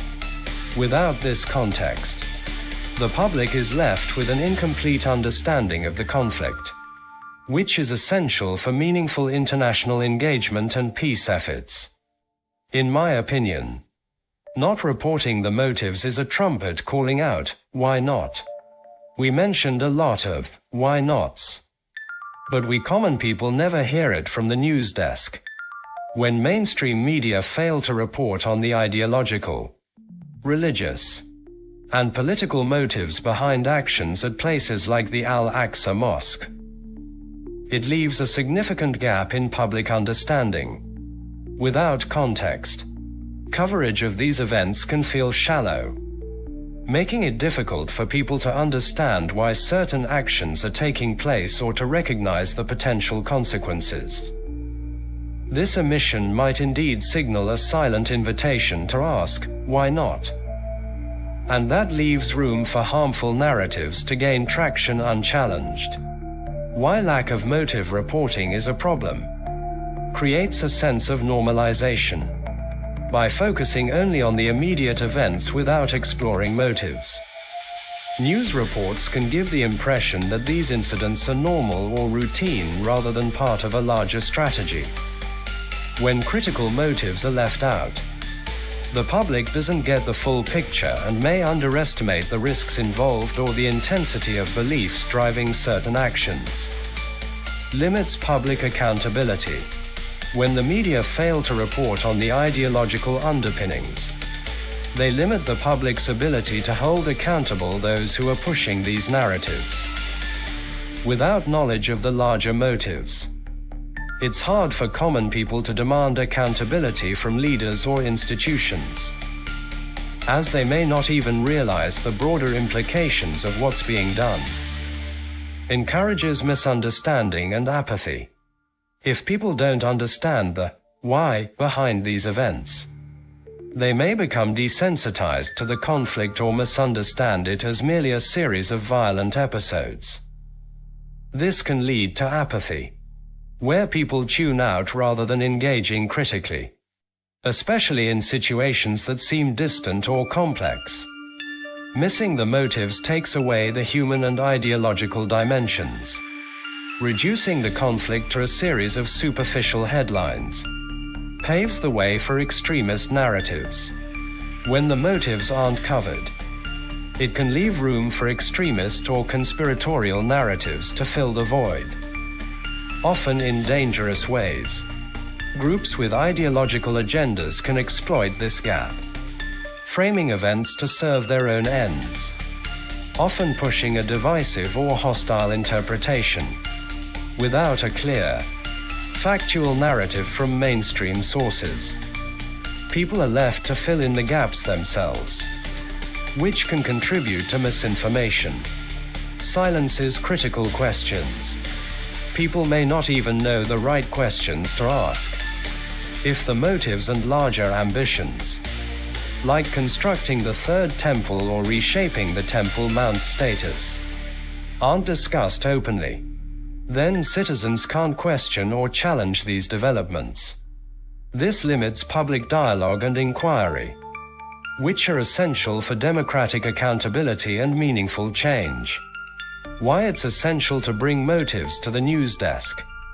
To bridge this gap, mainstream media need to go beyond event reporting and start presenting the full picture, including the ideological and religious motives that fuel the ongoing situation. Clear reporting on these motivations would empower citizens. People could engage more meaningfully with the issues, question leaders, and advocate for policies based on a full understanding of the stakes. Encourage responsible leadership. Public awareness puts pressure on leaders and organizations to take responsible actions, rather than allowing hidden agendas to dictate policy. Build empathy and understanding. Reporting on the motives brings the human dimension into the story, highlighting the impact of these ideologies on people's lives and making it easier to see the conflict's complexities. Create an informed public dialogue. Open reporting on the motivations encourages honest dialogue and critical thinking, helping to foster a society that's more resilient to extremism and better equipped to work toward solutions. Failing to report on these motives is more than a missed opportunity. It actively limits public understanding and engagement. It's crucial for mainstream media to address this gap, providing common people with the context they need to fully understand what's at stake. Reporting motives openly would offer a more accurate view of the conflict, giving everyone a clearer why and helping to prevent a silent invitation to escalate dangerous agendas. Let's outline the imminent threat posed by the situation at the Al-Aqsa Mosque and the Temple Mount. This covers the overlooked motivations, ideological drivers, potential risks, and the role of media in shaping public awareness. This explores the growing threat of conflict surrounding the Al-Aqsa Mosque and Temple Mount, highlighting how underlying religious and ideological motivations contribute to escalating tensions. Despite frequent coverage of violent incidents at these sites, mainstream media seldom address the motives driving these conflicts, leaving a gap in public understanding. By examining the goals of various ultra-nationalist, evangelical, and Temple Mount movement groups, we underscore the need for transparent media reporting to foster awareness, public accountability, and informed dialogue. Understanding these motives is essential to addressing the threat and mitigating the risks of regional and global escalation. The Al-Aqsa Mosque and Temple Mount are central to the religious and cultural identities of Muslims, Jews, and Christians worldwide. In recent years, a dangerous escalation has taken place at this site, with frequent violent clashes, increased nationalist rhetoric, and intensified religious ambitions. Although mainstream media report on isolated incidents at Al-Aqsa, they frequently omit the deeper ideological and religious motives that fuel this conflict. Failing to address these motives contributes to misunderstandings, apathy, and the potential for extremist narratives to fill the void. By exploring the ideological drivers, potential consequences, and media's role, we can emphasize the need for more comprehensive coverage and public engagement to address this escalating threat. The Al-Aqsa Mosque and the Temple Mount hold profound significance for Muslims, Jews, and Christians alike.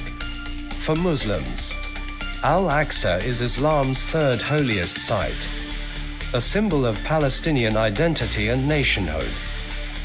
For Jews, The Temple Mount represents the holiest site, historically housing the first and second temples. For some Christians, particularly evangelicals, the site is seen as part of a prophetic path toward the end times. Understanding the spiritual, cultural, and national symbolism of this location is crucial to comprehending why actions taken here are deeply inflammatory and have the potential to ignite large-scale conflict. Despite frequent incidents of violence, media coverage often fails to delve into the motivations behind these clashes. A closer look reveals that several groups with distinct ideological and religious agendas are fueling this conflict. The Temple Mount movement and the push for a third temple.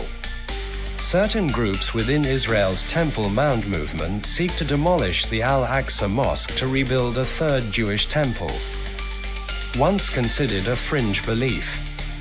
This movement has gained traction and significant political support. These groups believe that reclaiming the Temple Mount fulfills a divine mandate and is central to their religious mission. The media rarely address how the Temple Mount movement's goals have become mainstream. Even within political circles, evangelical Christian support and end times prophecies. Evangelical Christians, particularly in the United States, often support Israeli policies on the Temple Mount due to beliefs that constructing a third temple aligns with biblical prophecy and will usher in the second coming of Jesus. This support has influenced U.S. foreign policy and strengthened ideological movements within Israel. However, this evangelical influence and its implications for the site's future are often neglected by mainstream media. Ultra-nationalist ideologies and the vision of a Jewish-only Jerusalem. Ultra-nationalist factions in Israel envision a Jewish-only Jerusalem and advocate for exclusive Jewish sovereignty over the Temple Mount. For them, changing the site's access policies or even restricting Muslim worship are steps toward fulfilling their nationalist vision. By failing to report on these ideologies, media coverage often misses the broader vision of ethno-religious homogeneity driving changes to the site's status. Ethnic and religious control as an underlying agenda. The conflict is not only about religious sites, but also about control over Jerusalem itself. The push to assert Jewish control over the Temple Mount is linked to a broader agenda to create a Jewish majority Jerusalem. This vision disregards Palestinian claims and rights and has led to policies that restrict Palestinian access to sacred sites, further fueling resentment and resistance. The role of media, a silent, why not? The lack of coverage on these motives creates a gap in public understanding, raising unspoken questions about why this conflict exists. By failing to address the why behind events, mainstream media coverage inadvertently signals a why not to the public, normalizing violence and allowing extremist interpretations to go unchallenged. This omission has several critical consequences. Normalizing conflict and creating apathy. Without examining motivations, reports on Al-Aqsa clashes may feel like routine violence, creating a sense of inevitability or desensitization among the public. The normalization of these incidents risks fostering apathy, limiting public accountability, and reducing the sense of urgency needed to address the root causes. Encouraging extremist narratives and misinformation. The absence of motive reporting leaves a void that extremist narratives and misinformation can easily fill. Groups with vested interests can frame events in divisive, hostile terms, exploiting public ignorance and polarizing audiences. Comprehensive reporting could mitigate this by providing factual, context-rich narratives, limiting public accountability and meaningful dialogue. when the ideological drivers are left out of coverage. The public cannot hold accountable those who push for dangerous policies or actions. This silence hinders critical public dialogue on how best to handle the Temple Mount's complex status and limits citizens' ability to question leaders' motives and policies. Potential consequences of ignoring the imminent threat. The omission of motives has tangible consequences that could increase the likelihood of widespread conflict. Escalation into regional and global conflict. Actions on the Temple Mount have historically triggered violent responses not only from Palestinians, but also from Muslim-majority countries. If extremist actions escalate, they could prompt a broader regional war, with states like Jordan, Saudi Arabia, and Iran compelled to respond. Global powers with stakes in the region, such as the US, Russia, and China, may be drawn in, increasing the risk of international conflict. Rise of ultranationalism and extremism. Growing support for ultranationalist policies in Israel risks creating a self-fulfilling prophecy of intensified violence. If policies aimed at removing or restricting Palestinians and other Muslim groups advance, it could provoke widespread resistance, reinforcing ultra-nationalist narratives that justify further violence. Potential for global religious conflict. Al-Aqsa's significance to multiple faiths means that conflict there could resonate worldwide, potentially inciting extremist responses across borders. The belief among some Christians and Jews that the site is part of an apocalyptic prophecy only heightens this risk, as groups may feel compelled to intervene or support escalatory actions. The need for transparent, comprehensive coverage. The conflict at Al-Aqsa and the Temple Mount is not merely about religious differences. It involves complex ideologies with profound consequences for regional and global stability. Media's failure to report on these motives leaves the public uninformed, perpetuates apathy, and allows dangerous ideologies to remain unchecked. Transparent reporting on the motives and ideologies driving actions at Al-Aqsa is essential to foster public accountability, mitigate the spread of misinformation, and encourage a deeper understanding of the risks involved. By addressing the motives behind this imminent threat, media can help create an informed, engaged public capable of advocating for peaceful solutions in one of the world's most volatile regions. Recommendations for future coverage and action. Comprehensive reporting on motivations and ideologies. Mainstream media should investigate and report on the ideological, religious, and political motives behind actions at Al-Aqsa and the Temple Mount. This would provide a complete picture of the conflict and empower public awareness.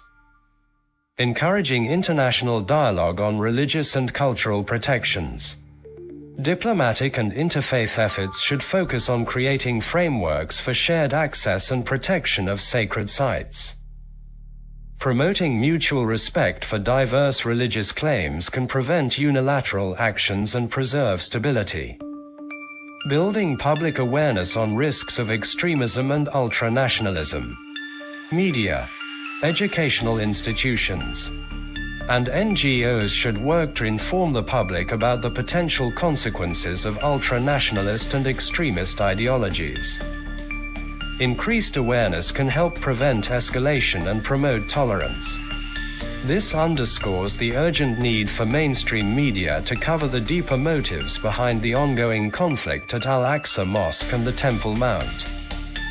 By recognizing the ideological forces at work, we can address the real risks, foster public accountability, and work toward a future of mutual respect and stability.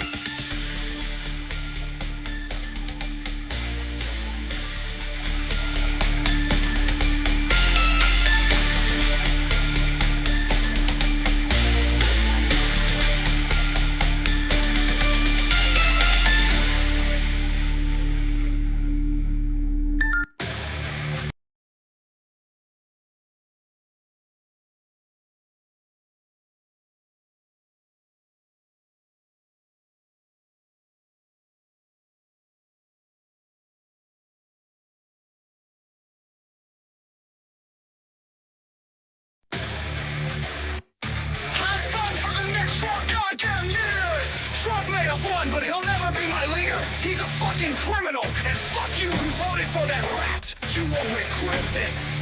Now we'll have to listen to that blowhard brag about himself. Project 2025, here we come.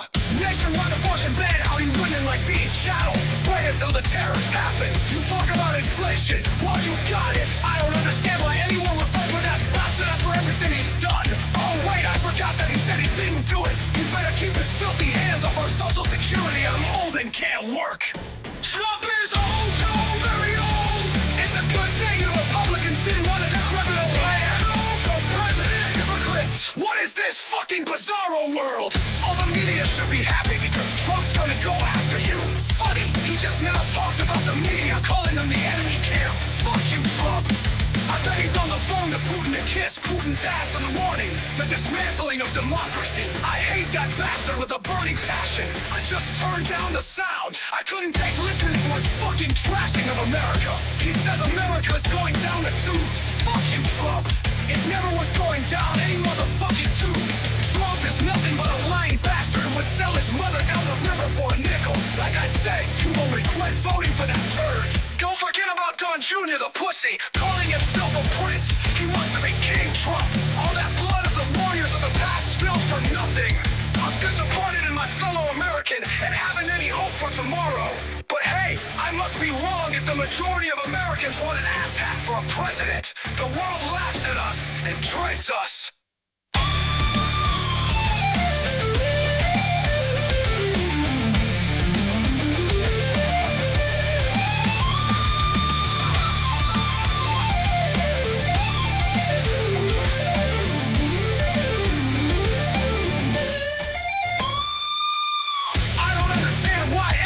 Vote for that bastard after everything he's done.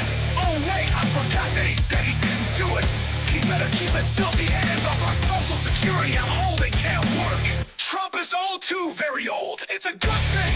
The Republicans didn't want a decrepit old man, old man. Trump is old for president. What is this fucking bizarro world? All the media should be happy because Trump's gonna go after you. Funny, he just now talked about the media calling him the enemy camp. Fuck you, Trump. I bet he's on the phone to Putin to kiss Putin's ass in the morning. The dismantling of democracy. I hate that bastard with a burning passion. I just turned down the sound. I couldn't take listening to his fucking trashing of America. He says America is going down the tubes. Fuck you, Trump. It never was going down any motherfucking tubes. Trump is nothing but a lying bastard who would sell his mother down the river for a nickel. Like I said, you will regret voting for that turd. Don't forget about Don Jr., the pussy, calling himself a prince. He wants to be King Trump. All that blood of the warriors of the past spilled for nothing. I'm disappointed in my fellow American and haven't any hope for tomorrow. But hey, I must be wrong if the majority of Americans want an asshat for a president. The world laughs at us and treads us. Don't forget about Don Jr., the pussy, calling himself a prince. He wants to be King Trump. All that blood of the warriors of the past spilled for nothing. I'm disappointed in my fellow American and haven't any hope for tomorrow. But hey, I must be wrong if the majority of Americans want an asshat for a president. The world laughs at us and treads us. And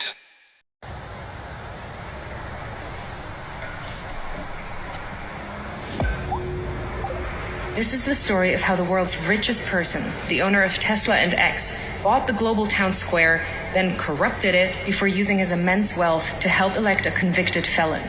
April 14, 2022. Elon Musk makes an unsolicited offer to buy Twitter for $44 billion. He claims the site has become politically skewed and says, for Twitter to deserve public trust, it must be politically neutral. October 27th, the deal goes through. The next evening, a far-right conspiracy theorist breaks into the San Francisco home of Democrat House Speaker Nancy Pelosi, intending to kidnap her. Pelosi is away, but the man attacks her husband Paul, hitting him repeatedly on the head with a hammer.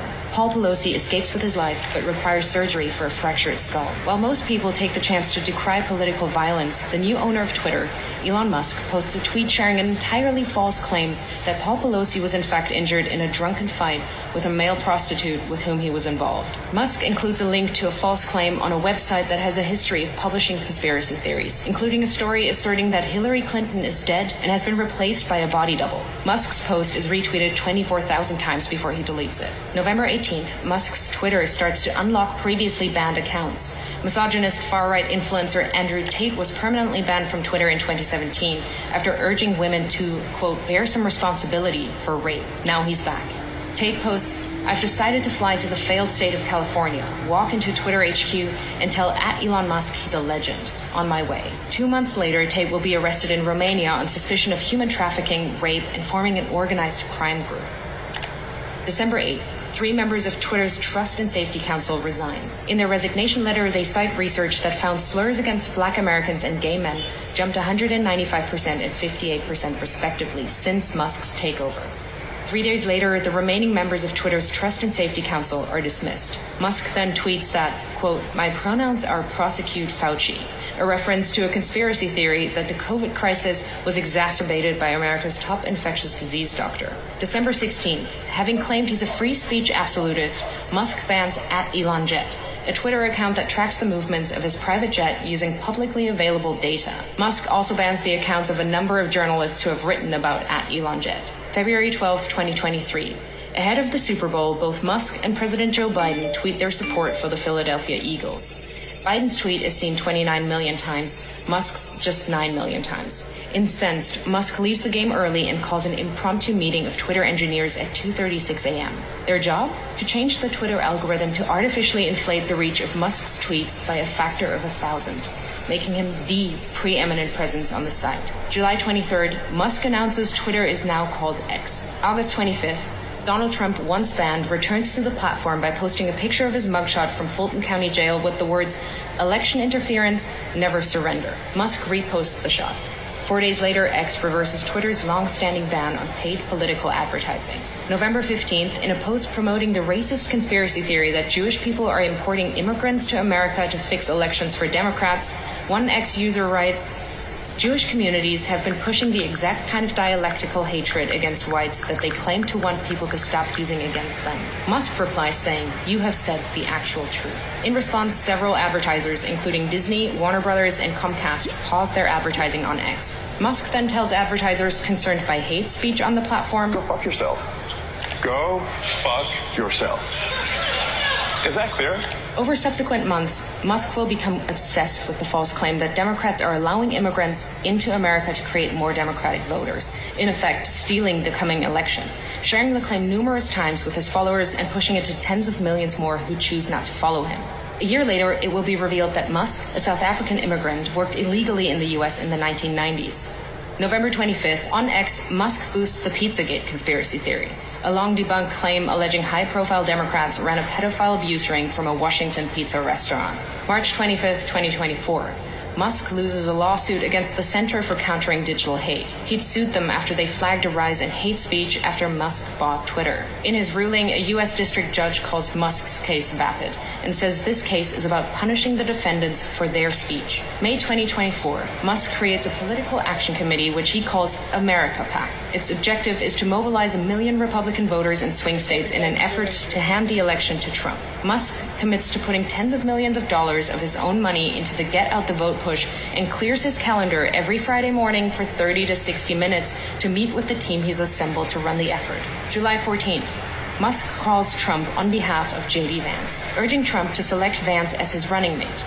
Vance says abortion is murder and insults women who haven't become mothers. A bunch of childless cat ladies who are miserable at their own lives and the choices that they've made. Musk's phone call is part of a broad effort by Silicon Valley billionaires to ensure Vance is selected. The next day, Vance is unveiled as Trump's vice presidential candidate. September 6th, Trump says that if he wins, he will appoint Musk to head up a government efficiency commission. And Elon, because he's not very busy, has agreed to head that task force. The idea came from Musk, whose companies are currently facing at least 20 federal investigations. If he gets the role, it would give the world's richest man the power to regulate the regulators who hold sway over his companies. Last year alone, his companies were promised $3 billion across nearly 100 different contracts with 17 federal agencies. September 9th, Musk spreads a conspiracy theory that immigrants in Ohio are eating people's pets.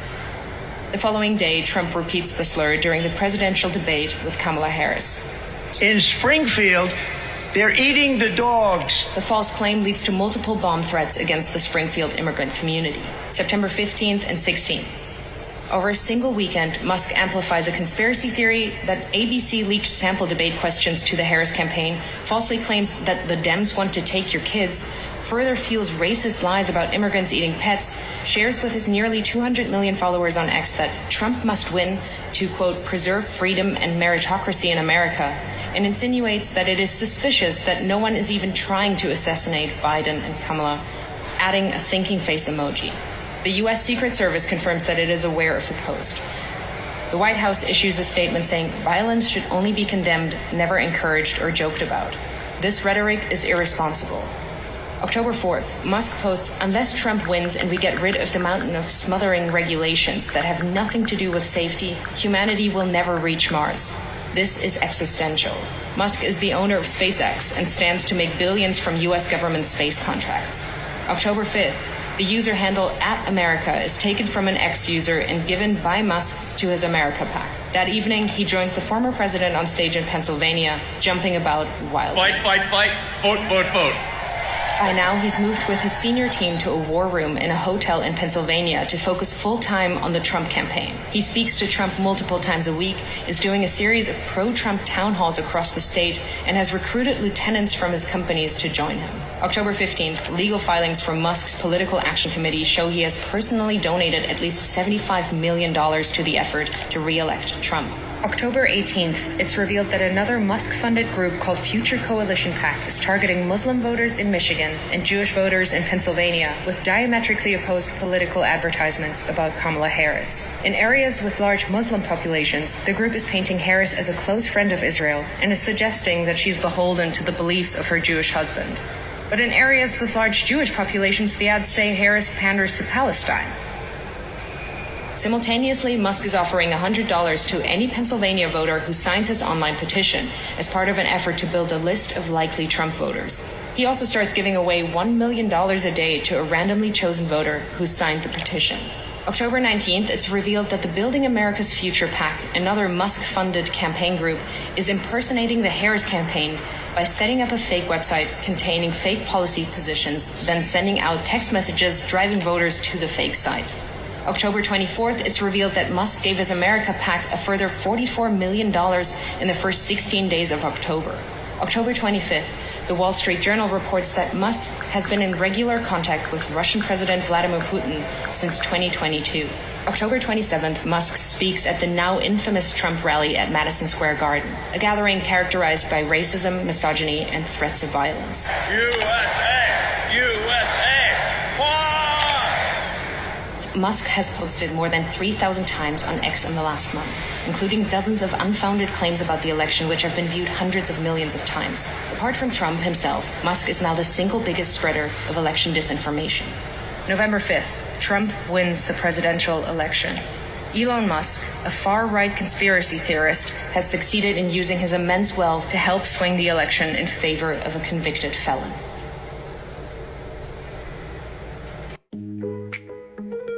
Reclaiming democracy, vision for nonpartisan governance and electoral reform. The American political system, long dominated by a rigid two-party framework, has become increasingly polarized, gridlocked, and detached from the interests of ordinary citizens. Partisan control has entrenched power, making it difficult for new ideas and movements to emerge. Growing frustration among voters and the influence of big money in politics, there is a pressing need to explore alternative approaches, solutions that can restore balance, representation, and true democracy.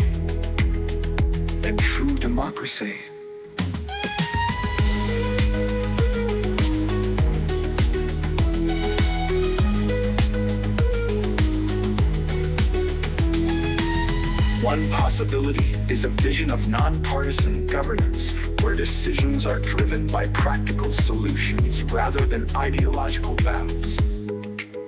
Coupled with critical electoral reforms like open primaries, co-determination, and economic democracy, this approach could help shift the political system away from partisan warfare and towards serving the common good. Partisan control over the political process is not new, but in recent decades, it has intensified. The Democratic and Republican parties have set up structural barriers to protect their dominance, making it difficult for third parties or independents to gain a foothold. In states like New Mexico, for example, the signature requirements for ballot access are much higher for unrecognized parties or no-party candidates compared to major party members. This rigged system ensures that power remains in the hands of those who adhere to the party's agenda, often leaving voters feeling disillusioned. Instead of promoting collaboration or bipartisanship, today's political landscape rewards obstructionism and extreme positions, leading to legislative gridlock. It has become increasingly clear that breaking this partisan control is essential for restoring democratic governance. One potential answer to this problem is the idea of a nonpartisan party, a political movement that focuses not on party loyalty, but on ideas and principles that transcend traditional divisions.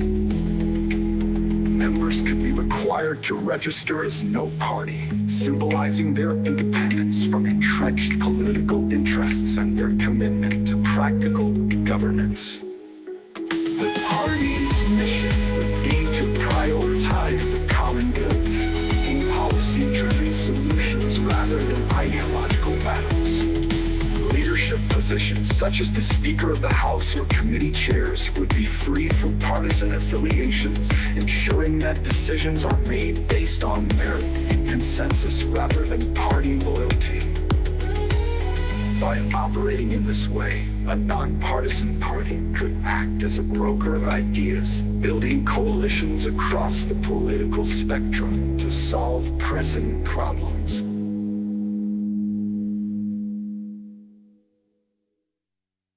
One key force enabling partisan control and corruption is the influence of big money. The Koch brothers exemplify how wealthy individuals and corporations steer political parties toward their interests. Rather than creating a new political party, they found it easier to take over the Republican Party, backing movements like the Tea Party to undermine weak leadership and seize control.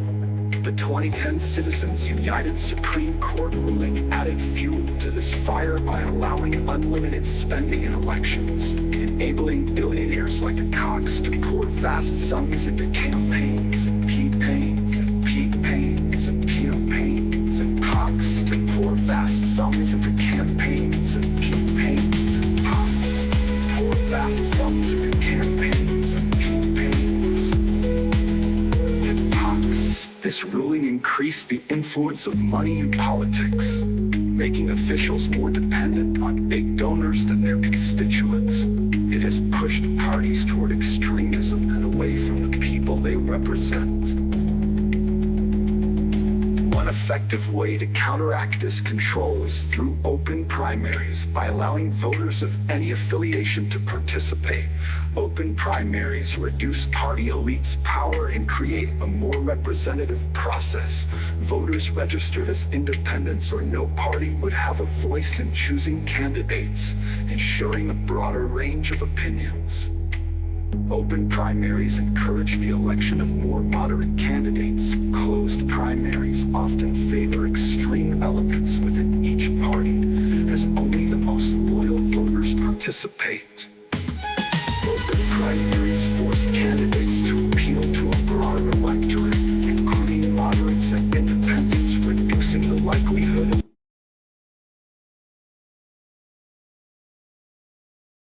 out in the shadows, a nightmare awoken. Atomic echoes, fears left unspoken. Thought it was over, the threat now past, but it lingered, hidden until the last. Duck and cover.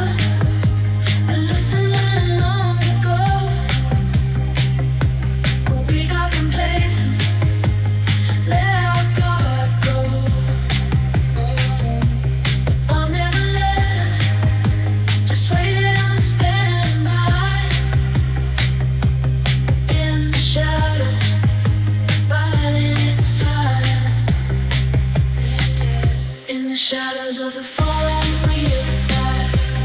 Nuclear specters haunt the depths of our minds. Don't forget, don't neglect the lessons once taught. Duck and cover, for the dangers never truly fought.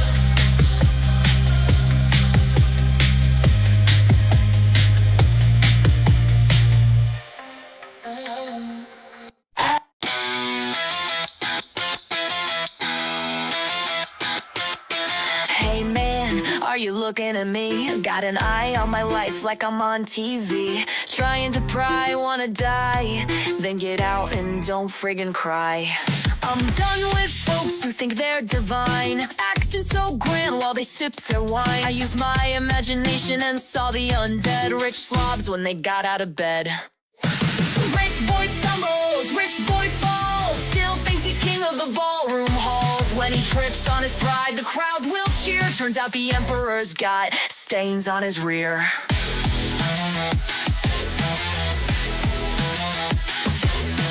Saw one strutting in a three-piece suit, slicked back hair and designer boots. Caught his stare, oh what a glare, but then I heard a rumble down there. When he farted, it sounded wet. It was running down his leg, I bet. If he thought he was better than me, I'll just wait till he gets drunk and goes for a pee. Rich boy pees down his leg. Everyone saw it, knocked him down a peg. Anytime anyone acts rude, just remember this guy with an attitude.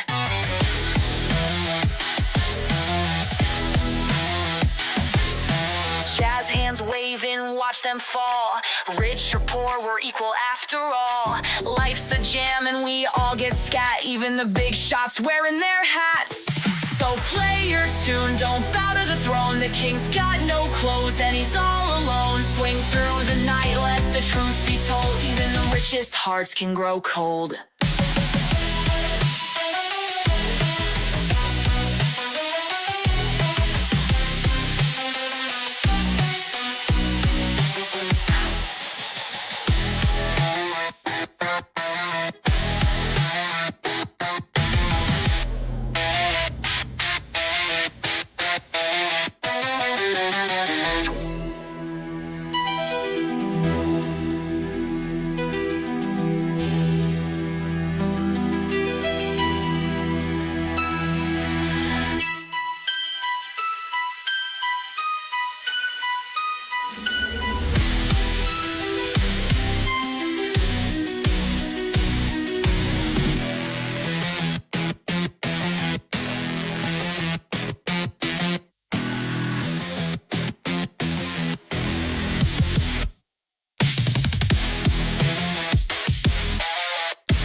In a three-piece suit, slick back hair and designer boots. Caught his stare, oh what a glare, but then I heard a rumble down there. When he farted, it sounded wet. It was running down his leg, I bet. If he thought he was better than me, I'll just wait till he gets drunk and goes for a pee. Rich boy pees down his leg. Everyone saw it, knocked him down a peg. Anytime anyone acts rude, just remember this guy with an attitude. Jazz hands waving, watch them fall. Rich or poor, we're equal after all. Life's a jam and we all get scat, even the big shots wearing their hats. So play your tune, don't bow to the throne. The king's got no clothes and he's all alone.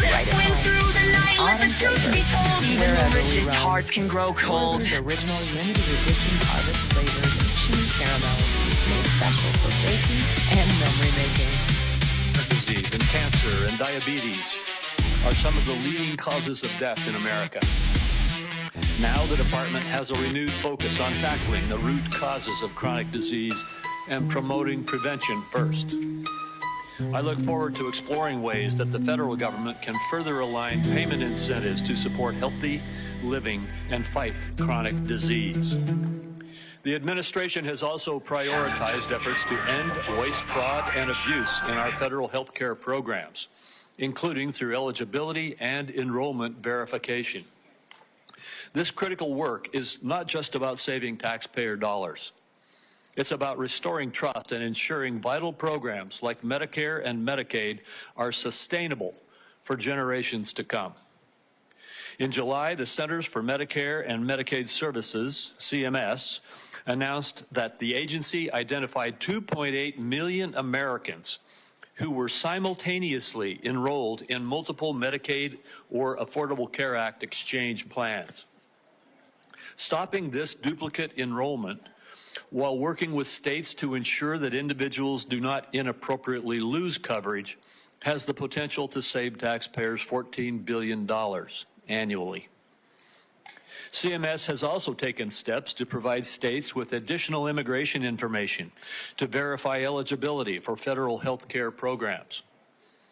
Preserving lifelines like Medicaid for those who are legally entitled under the law will ensure long-term sustainability. Congress has bolstered these efforts by passing the One Big Beautiful Bill.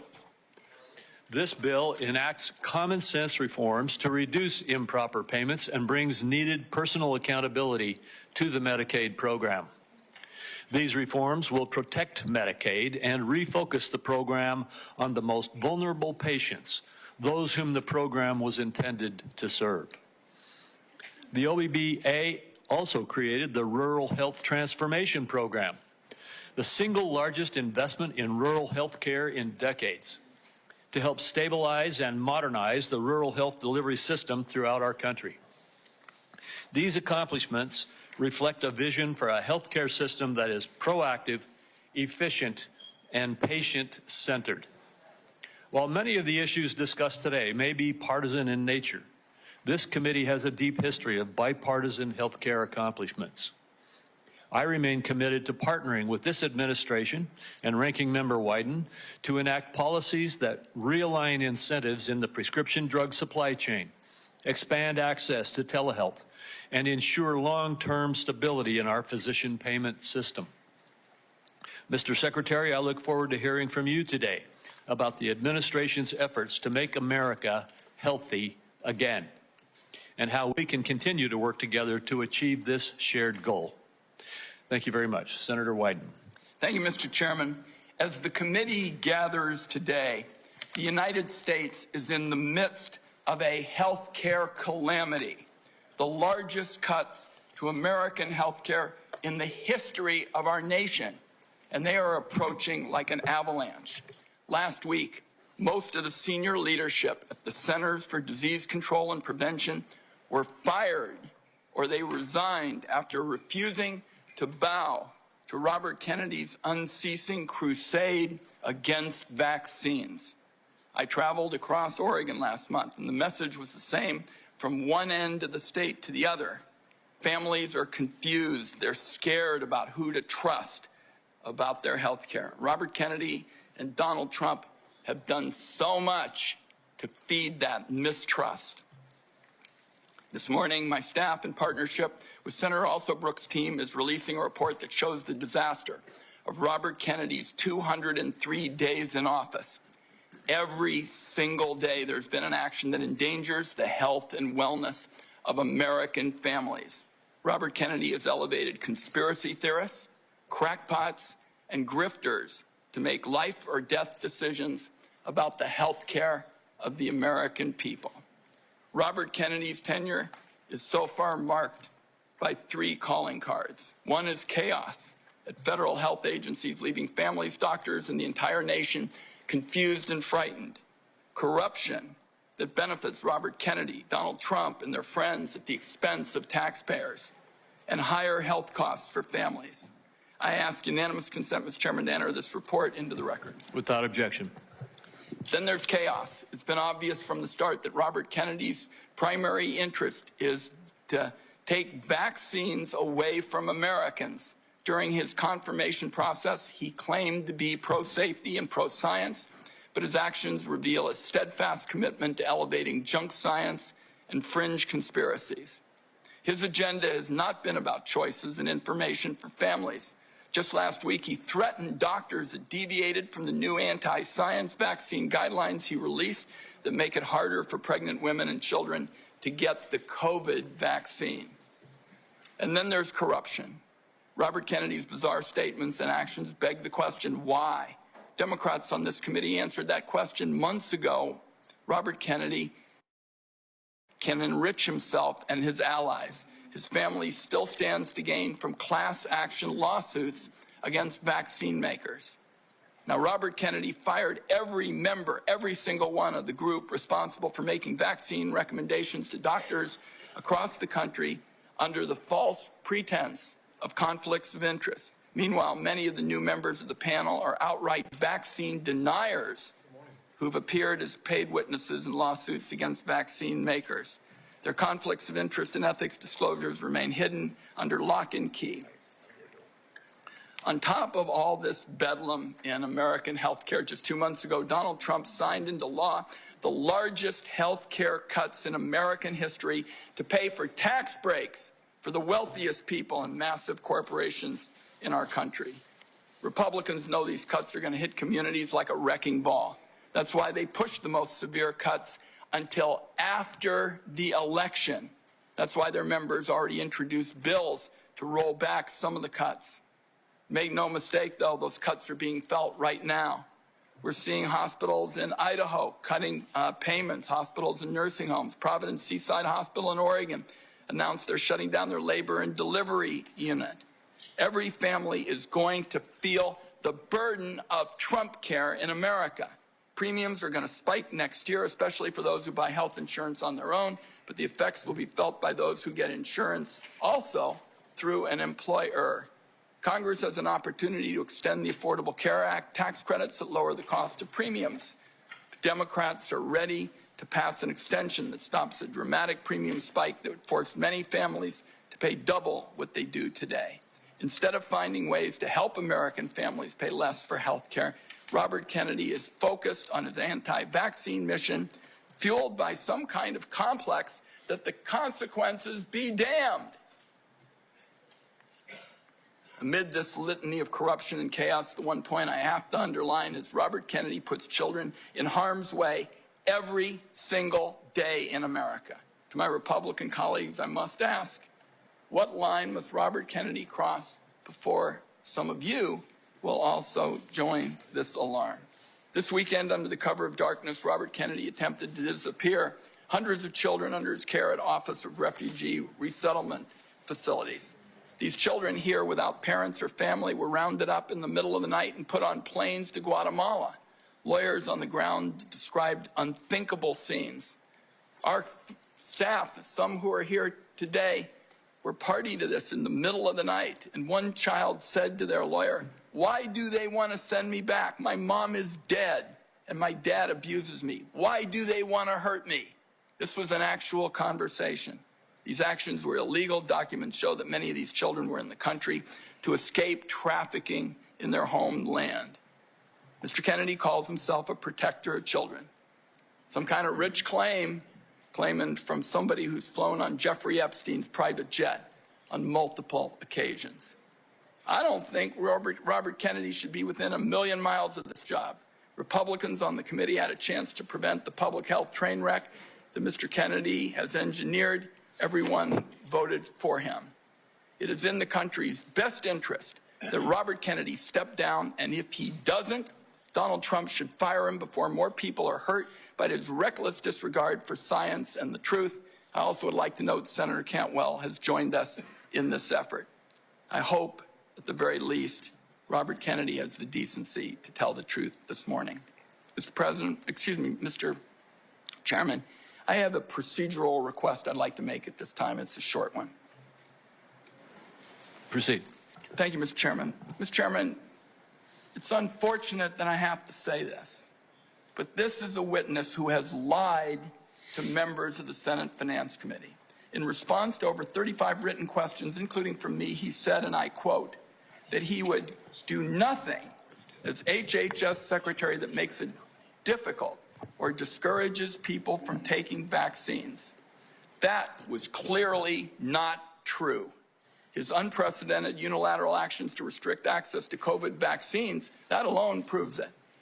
He tried to fire the Senate-approved CDC director after she chose the truth over what I consider his delusions. His prepared testimony even today includes the debunked lie that 500,000 children disappeared under the Biden administration's watch, a lie that the Trump administration is using as a pretext to hunt immigrant children and their families. So, my request, Mr. Chairman, and I think it is unfortunate that I have to do this, but given the unprecedented nature of the witness's behavior, I would ask now that the committee formally swear in Robert Kennedy as a witness. Senator Wyden, I will personally object and will reject your request. We will treat this witness as we treat all of the other administration witnesses who come before us. And let me just say again, as I said in my opening remarks, we will have some partisan disagreements today. We're having partisan disagreements right now, and I am having partisan disagreements with you on your characterization of the facts. The bottom line is we will let the Secretary make his own case in his opening statement.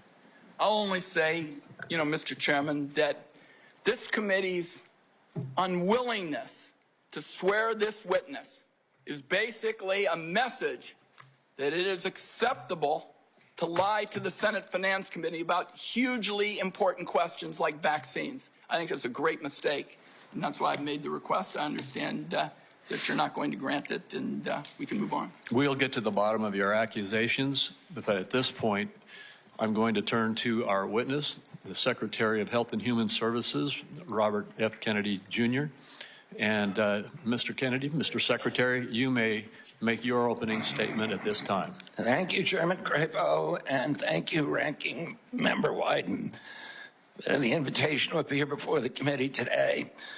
Before I summarize what we've accomplished this year at HHS, I want to express my deepest condolence to the family of DeKalb County Police Officer David Rose, who gave his life to stop the gunfire attack on the CDC on August 8th. Officer Rose was a veteran. He was a husband and the father of 2 children. Officer Rose's widow, whom I visited, is expecting their 3rd child. I'd like Officer Rose's family to know that he remains in our prayers and that he will continue to be in our thoughts. Let me start with the big picture. Under President Trump's leadership, we at HHS are enacting a once-in-a-generation shift from a sick care system to a true healthcare system that tackles the root causes of chronic disease. Chronic disease has reached crisis proportions in our country. And finally, we have an administration that is taking action. The Maha Report assessment, which the White House released in May, was the first government analysis of the key drivers of childhood chronic disease: ultra-processed foods, chemical exposures, physical inactivity, and over-medicalization.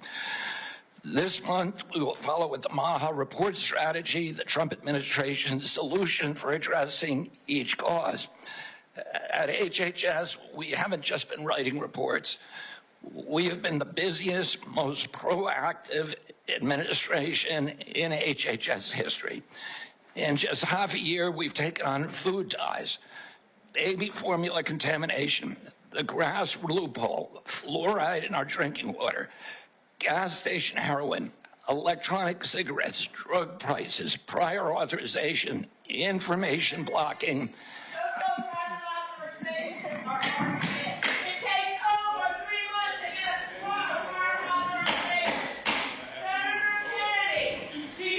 The committee will come to order.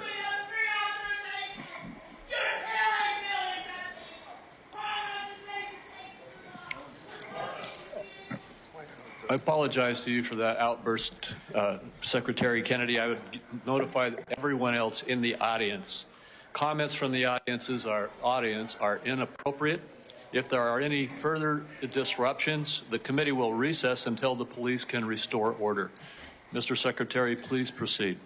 As I was saying, prior authorization, information blocking, and healthcare interoperability. We're ending gain-of-function research, child mutilation, and reducing animal testing. We are addressing cell phone use in schools, excessive screen time for youth, the lack of nutrition education in our medical schools, sickle cell anemia, hepatitis C, the East Palestine chemical spill, and many, many others. At FDA, we are now on track to approve more drugs this year than at any time in history.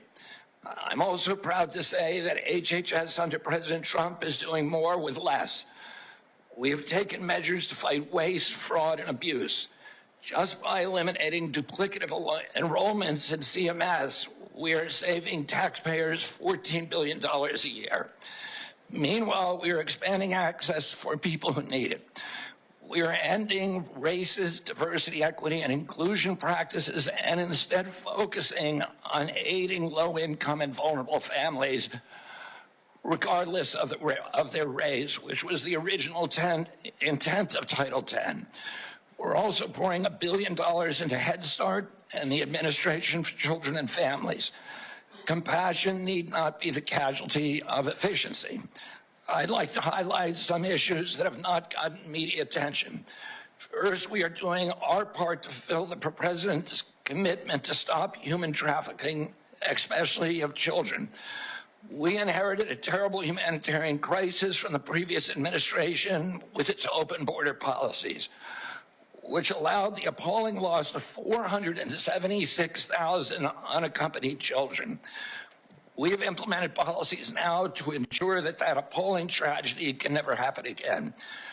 We have knocked on 82,000 doors and located 22,000 of those children. I promise you that we will do more in the next 3 years. We are also addressing the disastrous health conditions in tribal communities on Native American reservations. I've met face-to-face with tribal leaders in dozens of communities and tribes in Alaska, Arizona, Idaho, New Mexico, and elsewhere. And I look forward to making HHS resources more available to those communities. One of the most significant initiatives under President Trump is the Rural Health Transformation Fund, part of the President's Big Beautiful Bill, which will provide the greatest investment of federal money into rural health care in history. Finally, I would like to address the recent shakeups at CDC. These changes were absolutely necessary adjustments to restore the agency to its role as the world's gold standard public health agency with the central mission of protecting Americans from infectious disease. CDC failed that responsibility miserably during COVID, when its disastrous and nonsensical policies destroyed small businesses, violated civil liberties, closed our schools, caused generational damage in doing so, masked infants with no science, and heightened economic inequality. And yet all those oppressive and unscientific interventions failed to do anything about the disease itself. America is home to 4.2% of the world's population, yet we had nearly 20% of the COVID deaths. We literally did worse than any country in the world. And the people at CDC who oversaw that process, who put masks on our children, who closed our schools, are the people who will be leaving. And that's why we need bold, competent, and creative new leadership at CDC. People able and willing to chart a new course. As my father once said, progress is a nice word, but change is its motivator, and change has its enemies. That's why we need new blood at CDC. That's also why it's imperative that we remove officials with conflicts of interest and catastrophically bad judgment and political agendas. We need unbiased, politics-free, transparent, evidence-based science in the public interest. Those are the guiding principles behind the changes at the CDC, and that is what you can expect all across our agency for the next 3 years.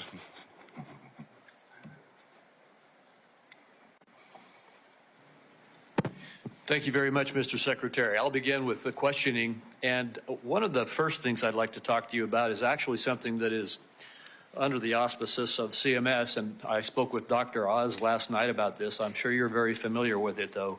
And that is that in the One Big Beautiful Bill, There's a lot of attacks right now going on publicly about hospitals are in trouble, and the blame for that is placed on the bill, even though the bill hasn't even been implemented yet. The fact is, this committee held hearings on the troubles that rural hospitals are facing in the United States before the passage of the One Big Beautiful Bill. They've been facing difficulties in rural America for a number of years now. And the bill, the One Big Beautiful Bill, contained a rural health transformation program, which I would just like to ask you to comment on. This is that program which allocated $50 billion over the next 5 years to our rural community hospitals in the United States to help them deal with some of the financial crises that they are facing and transition to more stability. Could you comment on that program that is in the One Big Beautiful Bill? Yeah, Senator, one of President Trump's campaign promises and one of the principal preoccupations, not only of Republican senators when I did my confirmation hearing, but also almost equally among Democratic senators, with the crisis in rural health.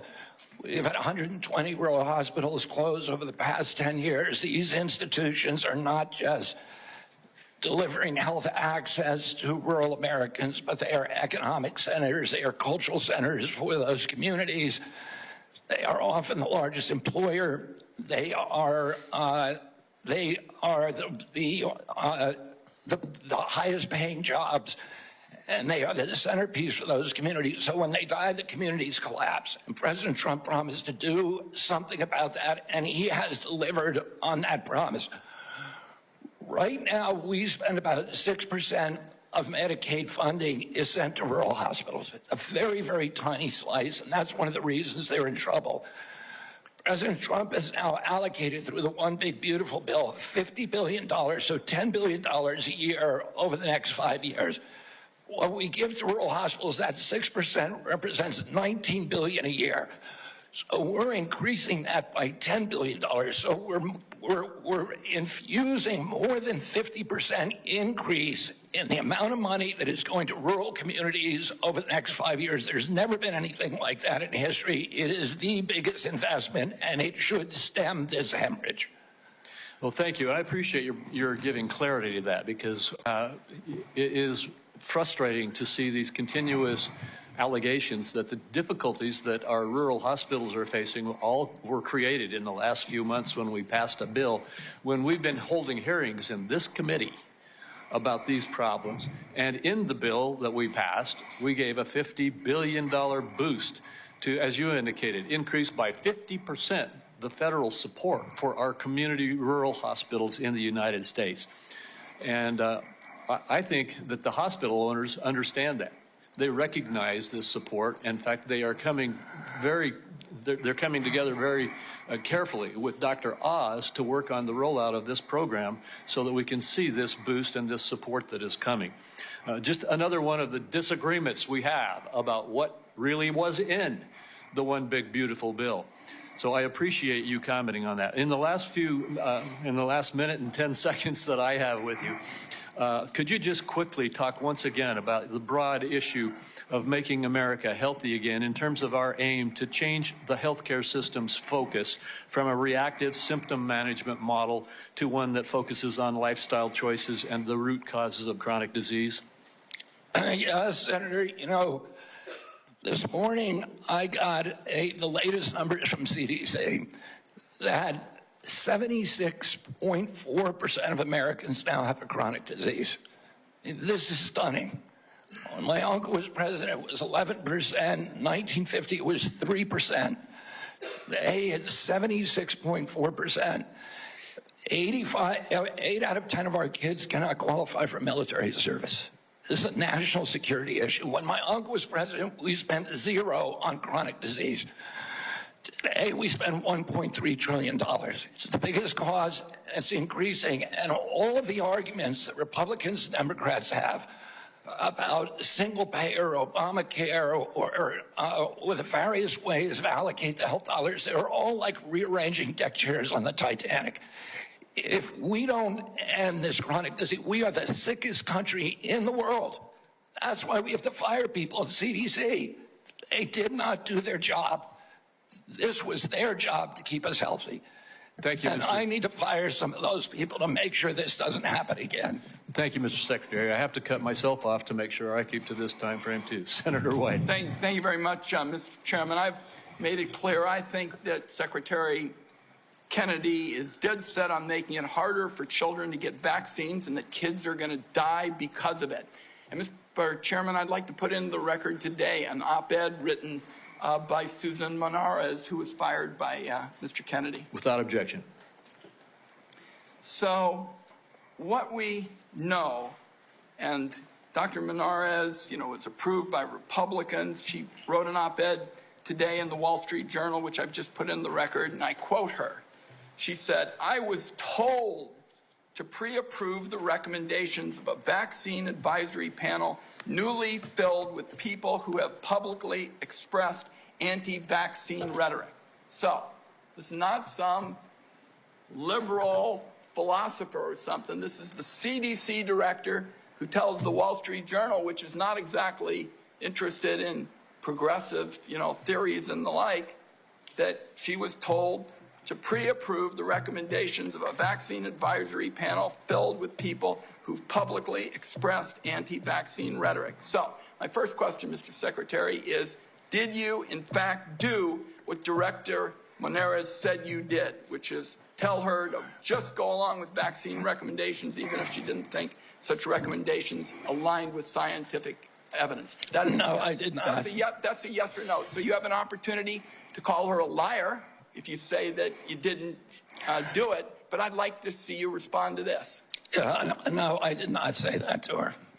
And I never had a private meeting with her. So there are witnesses to every meeting that we have, and all of those witnesses will say, I never said that. So she's lying today to the American people in the Wall Street Journal? Yes, sir. Okay. Let's talk now about what's coming up, because I've made it clear what I've thought about the 203, days with my colleague, Senator Also Brooks. In 2 weeks, CDC's Advisory Committee on Immunization Practices will meet to make decisions about critical vaccines that protect us against hepatitis B, measles, and more.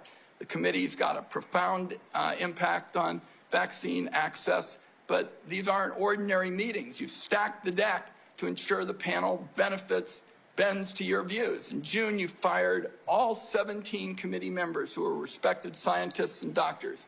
You replaced them with non-experts, vaccine skeptics, and conspiracy theorists.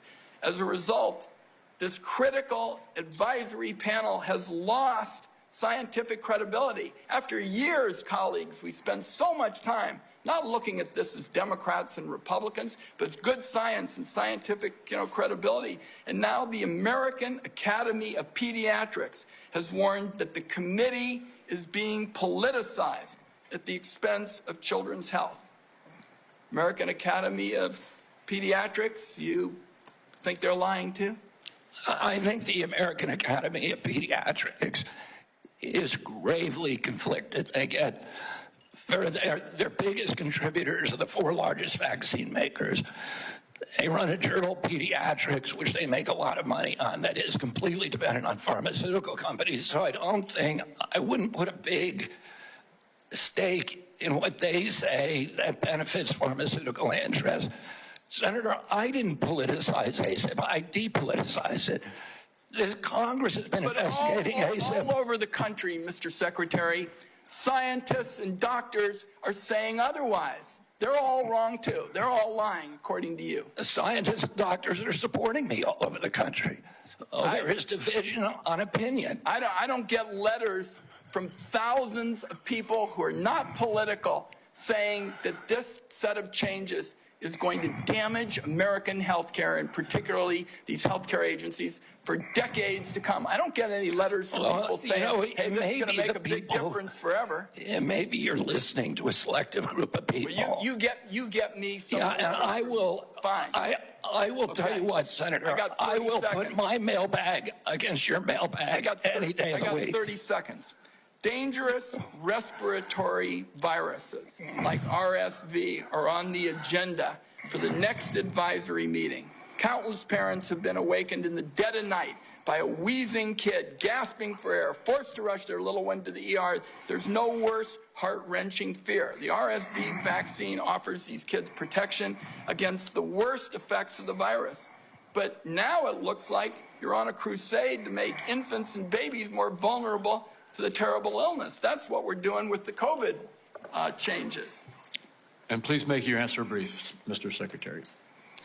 I've said The position is indefensible. I think it's possible. Congress has been investigating that committee for 23 years because it is pervaded with conflicts of interest. What we did is we got rid of the conflicts of interest and we depoliticized it and put great scientists on it from a very diverse group. Let me close with, very pro-vaccine. Let me close with this because, like Senator Crapo, I'm a few seconds over. I don't think, Mr. Secretary, this is about you and me. This is about kids being pushed in harm's way by reckless and repeated decisions to get scientists and doctors out of the way and allow conspiracy theories to dictate this country's health policy. I don't see any evidence that you have any regrets about anything you've done or plans to change it. And my last comment is, I hope that you will tell the American people how many preventable child deaths are an acceptable sacrifice for enacting an agenda that I think is fundamentally cruel and defies common sense. Thank you, Mr. Chairman. Do I got a reply? Or Senator, you've sat in that chair for how long? 20, 25 years, while the chronic disease in our children went up to 76%. And you said nothing. You never asked the question why it's happening. Why is this happening? Today, for the first time in 20 years, we learned that infant mortality has increased in our country. It's not because I came in here. It's because of what happened during the Biden administration that we're going to end. I'm going to let Senator Wyden respond briefly to that, and then we're not going to go over like we just did. Defend this committee on a bipartisan basis. Colleagues, my cabinet secretary says that we have no interest in chronic care. Mr. Secretary, Mr. Chairman, could we have regular order, please? We are in the process of turning around the Medicare program with the chronic care bill that Chairman Hatch, when he was chairman in this committee, put together on a bipartisan basis. All right, we're going to proceed. And I just want the rest of the members to know, I gave Senator Wyden as ranking member some leeway there, but we're going to stick to the 5 minutes. Senator Grassley. First of all, thank you. I have asked secretaries in the past to fully utilize the Rural Community Hospital Demonstration Program under Medicare. The program has been underutilized. In May, the CMS filled the open slots. Thanks to your agency's work, there's been 10 more rural hospitals in the program. It's important that the federal government uses every tool possible to help rural hospitals, and thank you for making that possible. Now to my questions. Back in January, during your confirmation hearing, you told me that you agreed to leave farming regulations to the Department of Agriculture and EPA. Do you think that any comments you have made since your confirmation on topics dealing with agriculture are consistent with what you said in January, that USDA and EPA ought to be regulating farming, and that the Department of Health and Human Services should not seek to regulate farms, the tools they use, or the markets that they sell into? Yes, Senator, we are working very, very closely with Brooke Rollins and with the agricultural community. We've met with over 140 farm interests over the past 3 months to incorporate them to make sure that the MAHA agenda is consistent with their agenda. We are producing the best food in America, that we're protecting our soils and our soil microbiome, and that we're protecting all kinds of farmers, including those who want to transition to regenerative agriculture. We're consulting every stakeholder in the farm community in everything that we do. I just raised the question because farmers in my state have been concerned about some of the things you're saying. Senator, I can't hear you. I'm sorry. Some of the farmers in my state have been raising questions about some of the things that they think you said, whether it was out of context or not. I just thought I'd raise this question so that you would keep by what you told us back in January at your confirmation hearing. Now, Senator Durbin and I have a bipartisan bill that requires price disclosures on TV ads. Price transparency is important in drug advertisement. I know that President Trump, Vice President Vance, and you are all supportive of this effort. When can I expect action from this administration on requiring drug companies to publish the price of drugs in their TV ads? And just in case you would tell me that you don't think you have that authority, can you help Senator Durbin and I on our bill so that we can ensure that you have legal authority to require price disclosure? Senator, I think it would be good for us to talk about this offline. We are working on this in our agency, and I'm happy to tell you, give you the details of what we're doing. Okay.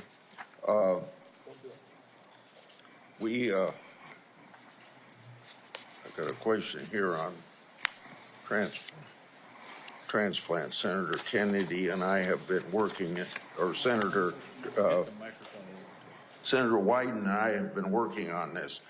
For nearly 2 decades, I've engaged in a bipartisan oversight of the organ transplant system. RISA has developed a tool to combat transplant line skipping. I hope that that you can take steps to make sure that these steps are being taken by HHS and ERISA to curb transplant line skipping. On July the 2nd, Senator Wyden and I wrote you a letter highlighting cases of OPOs in Mississippi and Kentucky. In each of these cases, OPO allegedly tried to harvest organs from patients still showing signs of life. I expect you to take steps from through these organizations to ensure that this doesn't happen again. We have mounted a major investigation of misconduct, of illegal behavior, of organ harvesting, of living people, of line skipping, of favoritism, of all kinds of scandalous behavior inside the organ procurement organizations. We have already ended the contract, terminated the contract with the sole source provider. We are reorganizing the entire industry so that this can never happen again. I'm happy to go into the details with you if I had more time. Thank you. Senator Cornyn. Mr. Secretary, the United States spends approximately 18% of our GDP on health care, and yet by most accounts, we rank roughly 10th in the world in terms of the health care outcomes. Our Democratic colleagues seem to think the more money you spend, you're necessarily going to improve those outcomes. But at the same time, we have the 2 major drivers of our national debt, Social Security and Medicare, while we spend more money on interest on the national debt than we do on defense of the nation, which is an unsustainable trajectory. What is it that you're doing to address the effectiveness and the outcomes of our healthcare expenditures as opposed to just throwing more money at the problem? Yeah, I mean, throwing money at the problem does not work. We spend 2 to 3 times per capita what European nations spend on health care, and we have the worst health outcomes. We're 79th in health outcomes globally.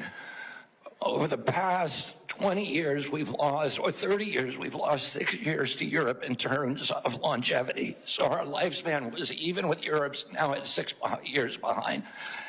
As I said as I remarked to Chairman Wyden this morning, or Minority Leader Biden, today we got new data that showed that infant mortality has increased in this country in 2024 for the first time in 20 years. Diabetes has gone up 98% in 20 years. Nobody's doing anything about it. CDC's job was to make sure that this didn't happen. And what we're going to do is reorganize CDC, but also we've already righted the ship at NIH, at FDA, at CMS. And we are going to end the chronic disease epidemic. We are devoting thousands of studies. We're going to devote to identifying the causes, and we're eliminating them. And we're already starting. We're not waiting for everything to come in. We are starting now. We're doing this with food dyes, with grass standards, with dietary guidelines. We're going to get better food and better health to the American public because it's chronic disease that is bankrupting us and destroying our national security. Seems to me one of the biggest problems that we have in America today is the trustworthiness of the information that we actually receive from the news media and from any other source. And obviously the easiest thing for our Democratic colleagues to do is to scare people because that is a powerful emotion, no matter what the facts may be. Do you believe COVID-19 was politicized? Yeah, the whole process was politicized. Senator, I mean, we were lied to about everything. We were lied to about natural immunity. We were lied to about, we were told again and again the vaccines would prevent transmission, they'd prevent infection. It wasn't true. They knew it from the start it wasn't true because that's what the animal studies and the clinical trials showed. We were told that there was science behind cloth masks. The CDC allowed the teachers union to write the order closing our schools, which hurt working people all over the country, and then pretend it was science-based. All of these issues, and then I can show you, like, for example, Chairman Wyden was talking about me politicizing ACIP. During COVID, probably the most famous scientist on ACIP was Martin Kulldorff from Harvard, the great, world-renowned epidemiologist and vaccinologist. And he criticized the COVID booster mandates. They ejected him from COVID because he wasn't in the orthodoxy. The two biggest health officials at FDA during COVID, Dr. Gruber and Dr. Krause, criticized the Biden mandates, vaccine mandates. President Biden said in August, I would never take that vaccine, the Trump vaccine. And he came in, he mandated it, and then he fired the two top health officials at FDA who said, hey, this thing has not been properly tested. So the whole process was politicized, and even today. So let me, in 15 seconds, so I think you answered yes. It was politicized. And I have concerns that when you look at some of the conflicts of interest in peer-reviewed articles in professional journals, and when you point out that even some of the physician associations are conflicted because of the money they get from the pharmaceutical industry, are you committed to trying to make sure that we use the best science and separate and eliminate politics as much as possible? That is what my job is. That's what my mission is. Eliminate the politics from science. Senator Bennett. Mr. Secretary, in June, you fired every member. Mr. Secretary, Mr. Secretary, may I have my time back, Mr. Chairman? Thank you.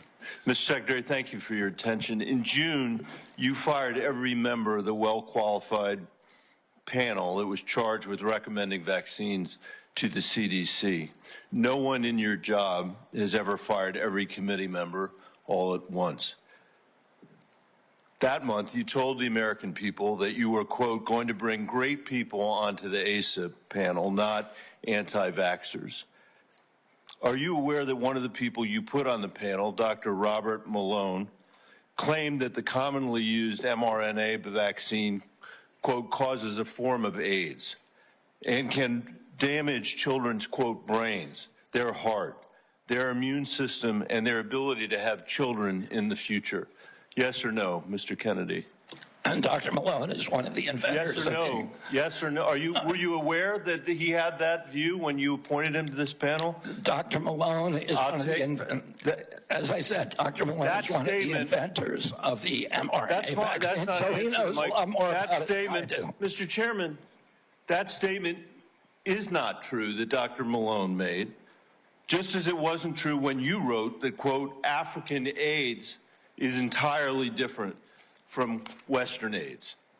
Are you aware that another one of these new members, Dr. Levy, wrote that, quote, evidence is mounting and indisputable that mRNA vaccines cause serious harm, including death, especially among young people? Yes or no? Are you aware that he said that? I wasn't aware he said it, but I think I agree with it. You agree with it? It's not true. It wasn't true when he said it. It is not true when you said it. Secretary Kennedy, later this month, your new panel will meet to consider changing vaccine recommendations for American children. In addition to the COVID-19 vaccines, they are set to review recommendations for the hepatitis B vaccine, for measles, for mumps, for rubella and varicella vaccine, and the RSV vaccine. These are common back-to-school vaccinations for children all over the industrialized world. If you change that, you owe parents in Colorado and across the country the benefit of some transparency, I think. If your panel recommends changing the vaccine schedule for children, do you anticipate that fewer children will receive these common vaccinations, yes or no? What I would say, Senator, the obvious answer is yes. Should parents and schools of Colorado be prepared for more measles outbreaks as a result of that, Mr. Secretary?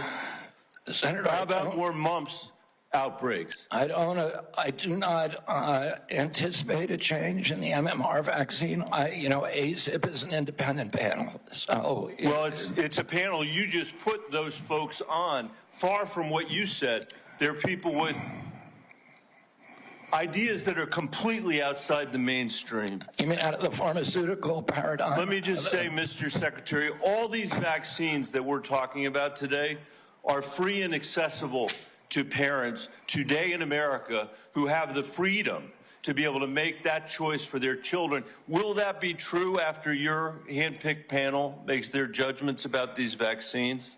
I think that parents should be free to... I know you said that before. I do too. To make their own choices. So will they be just as free after these? I assume they will be. I will hold you to that, Secretary Kennedy, because this is not a podcast. It is the American people's health that's on the line here. This is the last thing, by the way, our parents need when their kids are going back to school, is to have the kind of confusion and expense and scarcity that you're creating as a result of your ideology. I think it's critical for you to share the evidence that this panel will rely on. Will you give the American people 6 months or 6 weeks in advance the record that they're going to rely on to make these decisions? Will you make it transparent for the American people? All the evidence is transparent. Will you make it in advance transparent for the American people so they can comment on it? All the evidence is transparent for the first time in history, and you were never there complaining when the pharmaceutical companies were picking those people and then running their products through with no safety testing. You can characterize it any way you want. I quoted them today. What I said was accurate. What you said were lies. You described people moving the Titanic. Senator, are you saying that the mRNA vaccine has never been associated with myocarditis or pericarditis in teenagers? Is that what you're trying to tell us? I am simply trying to say that the people that you have put on that panel, after firing the entire... You're evading the question. No, I'm asking the questions here, You're Mr. evading Kennedy. that question. I'm asking the questions, I Mr. asked Kennedy. you a question. I'm asking the questions for Mr. Kennedy on behalf of parents and schools and teachers all over the United States of America who deserve so much better than your leadership. That's what this conversation is about, Mr. Chairman. Senator, they deserve the truth, and that's what we're going to give them for the first time in the history of that agency. Senator Cassidy. Thank you. I'll try and restore a little calm here. And I'm approaching this as a doctor, not as a senator. I am concerned about children's health, seniors' health, all of our health. And I applaud you for joining the president in a call for radical transparency. Thank you for that. I said yesterday, I believe it, that President Trump deserves a Nobel Prize for Operation Warp Speed. If he had been President Obama, he would have gotten it. But because of Operation Warp Speed, forcing the federal government to come to a vaccine development within 10 months when others said it couldn't be done, we saved millions of lives globally, trillions of dollars, we reopened economies, an incredible accomplishment. Mr. Secretary, do you agree with me that the president deserves a Nobel Prize for Operation Warp Speed? Yeah, absolutely, Senator. That was phenomenal. Let me ask you, but you just told Senator Bennett that the COVID vaccine killed more people than COVID. Wait, that was a statement. I did not say that. Okay, then let me ask, because you also were Senator, I just want to make clear, I did not say that. We'll check the record. That's a question of fact. You also said that you were also, as lead attorney for the Children's Health Defense, you engaged in multiple lawsuits attempting to restrict access to the COVID vaccine. Again, it surprises me that you think so highly of Operation Warp Speed when, as an attorney, you attempted to restrict access. Now, let me ask. I'm happy to explain why. I had 3 minutes and 30 seconds left. It also surprises me because you've canceled, or HHS did, but apparently under your direction, $500 million in contracts using the mRNA vaccine platform that was critical to Operation Warp Speed. Again, an accomplishment that I think President Trump should get a Nobel Prize for. You canceled $500 million in contracts. Now, I grew up in a middle-class family, so $500 million seems just to cancel. It seems like an incredible waste of money. But it also seems like a commentary upon what the president was attempting, what the president did in Operation Warp Speed, which is to create a platform by which to create vaccines. So this just seems inconsistent that you would agree with me the president deserves a tremendous amount of credit for this. Is this a question, Senator Cassidy, or is this a speech that you don't want me to answer? Because I want to answer that question. Please. If it's a question. But be tight, please. First of all, the reason that Operation Warp Speed was genius is it did something nobody had ever been done. I don't think any president but President Trump could do it. It got the vaccine to market that was perfectly matched to the virus at that time when it was badly needed, because there was low natural immunity and there were people getting very badly injured by COVID. But it was also brought in therapeutics like hydroxychloroquine and ivermectin and protocols for treatments. And there were no mandates. And then okay, I have another question, so please, about 15 That's when I began litigating against President Biden's mandates. Now, I'm sorry, let me go on because in terms of me canceling those contracts. I have limited time, Mr. Secretary, I'm sorry.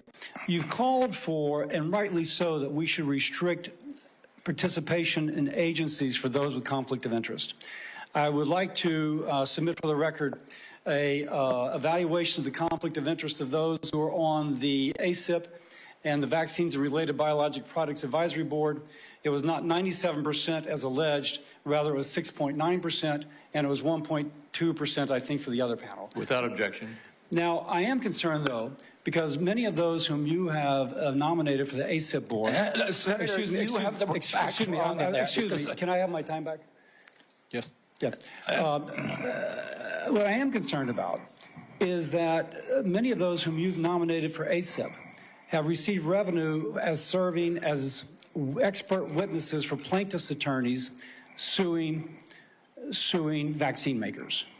Now, one of my colleagues in another setting alleged that you seem more interested in settlements than science. If we put people who are paid witnesses for people suing vaccines, that actually seems like a conflict of interest. Real quickly, do you agree with that? No, I don't. It may be a bias, and that bias, if disclosed, is okay. But it's not a financial. It's not a financial conflict. It's not a financial conflict of interest. Let me finish up. You also told Senator Wyden at the outset that you didn't want to take vaccines away from people. And as I conclude, I would like to say this. Because of the conflicting recommendations made about COVID. This is from Eric Erickson, good conservative out of Atlanta, Georgia, occasionally gives me help. My wife has stage 4 lung cancer. She is one of the people the COVID vaccine actually helps. Thanks to the current mess at HHS, CVS is unable to get her vaccine. Secondly, an email from a physician friend of mine.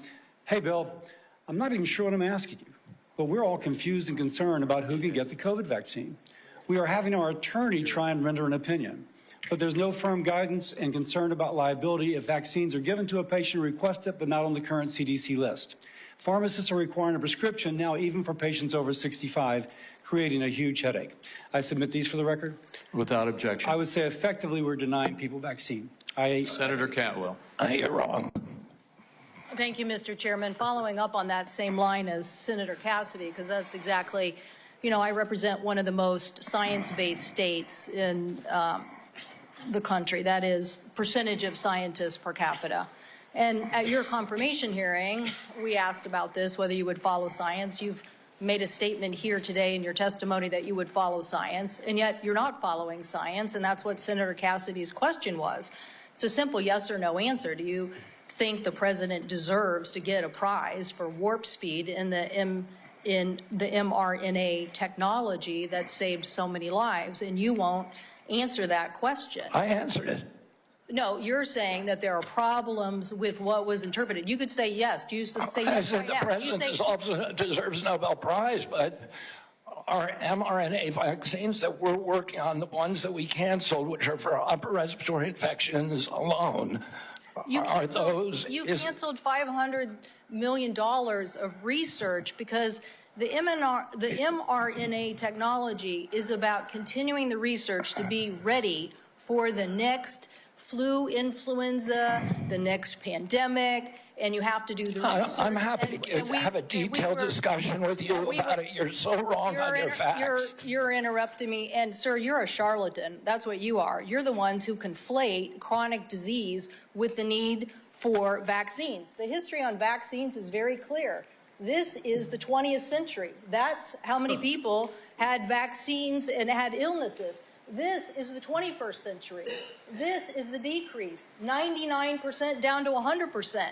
This is what was delivered with vaccines, and you don't want to support that. You don't want to support that evidence. So yes, the governors of the West, Washington, Oregon, and California, will take up the efficacy of science. Yes, the University of Washington will deliver the science that America will depend on, because you don't want to depend on it. And his own Surgeon General of the Trump administration said over 2 million lives were saved because of the mRNA technology, and you don't want to continue that.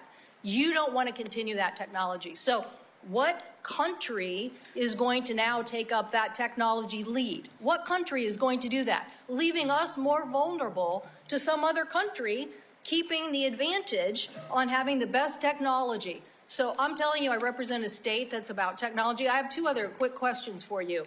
These questions or statements? Because I can answer that question if it's actually a question. Do you believe in having the ACA and the support for the ACA that is about to expire? Do you believe in doing something about that? In terms of the enhanced premium tax credits? Yes. Well, the Democrats had two chances to make them permanent, and they didn't. And they didn't for a reason. We're the ones who delivered it. So I'm just asking yes or no, do you want to do something about this? Yes. I want to fix the system, and that's what we're doing, fixing systematically to make premiums lower. That's what President Trump wants to do. Do you think the women on the steps of the Capitol were a hoax yesterday? I don't know about any women on the steps of the Capitol. The women who were talking about Epstein, do you think they were a hoax yesterday? Do I think they were? Do you think they were perpetrating a hoax yesterday? Perpetuating a hoax? Yeah. I have no idea what they were saying. This is the first I'm hearing about it. that you're hearing about the women on the Capitol steps saying that they believe that the Epstein information should be made public. That's the first you're hearing about it. What I'm saying is you are perpetrating hoaxes. You, as this Secretary of Health, so you're undermining the whole healthcare delivery system, and you keep trying to point to chronic disease, but you're not putting solutions on the table to cover more Americans, and you're taking away the science and technology that has made us the leader that has saved, according to the first Trump administration Surgeon General, millions of lives, and you don't want to keep that going. So no, I don't support your continued efforts as Secretary, and I definitely think that our colleagues need to rally around science. If you want the Northwest to continue to lead on all innovation and all healthy people, okay, we'll do that. But it's a sad statement for the rest of America and America's leadership on technology. Thank you, Mr. Chairman. Thank you. Senator Warner. Mr. Secretary, I agree with a lot of my colleagues' statement. I actually had hoped I didn't support you. I thought taking on chronic illnesses was going to be important. I've got 2 kids, as we discussed when you met, that have chronic illnesses. I'm not sure that the focus on red dye and seed oils are going to fully solve that problem. Of course they won't. I would say this, that seems where your emphasis is. I want to go back to just, again, some basic facts. Do you accept the fact that 1 million Americans died from COVID? I don't know how many died. You're the Secretary of Health and Human Services. You don't have any idea how many Americans died from COVID? I don't think anybody knows that because there was so much data chaos coming out of the CDC, and there were so many perverse incentives. And these are modeled You don't know the answer of how many Americans died from COVID. This is the Secretary of Health and Human Services. Do you think the vaccine did anything to prevent additional deaths? Again, I would like to see the data and talk about the data. You have had this job for 8 months, and you don't know the data about whether the vaccine saved and lives? that's the problem, is that they didn't have the data.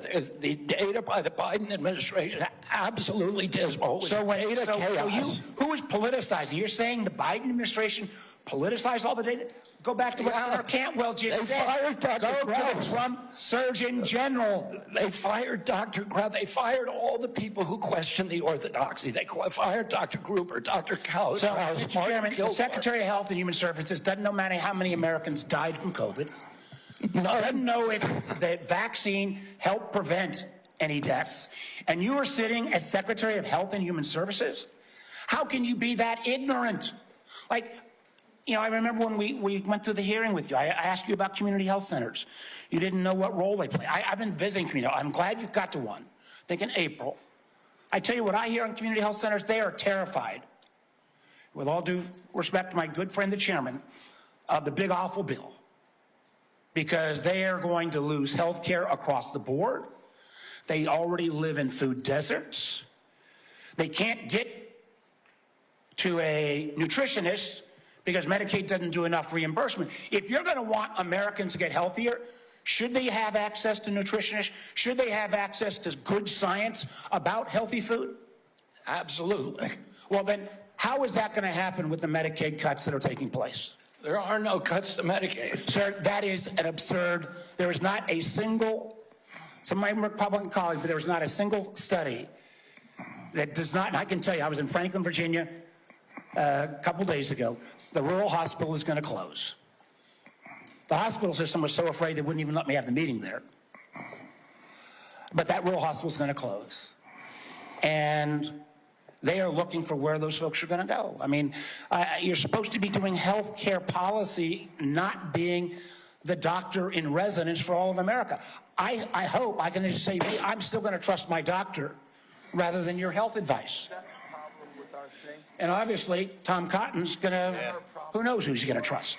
But let me go back to policy for a couple, so maybe we can lower the temperature a little bit. I got a bipartisan bill that would be a systemic fix, not a vote buying mechanism when Medicaid's getting cut, what was put in on the rural hospitals. One of the things we could do, Mr. Secretary, is make sure that the folks who work in rural hospitals get an 80% reimbursement of what folks get in more urban centers. Would you support that legislation? Are you talking about the area wage index?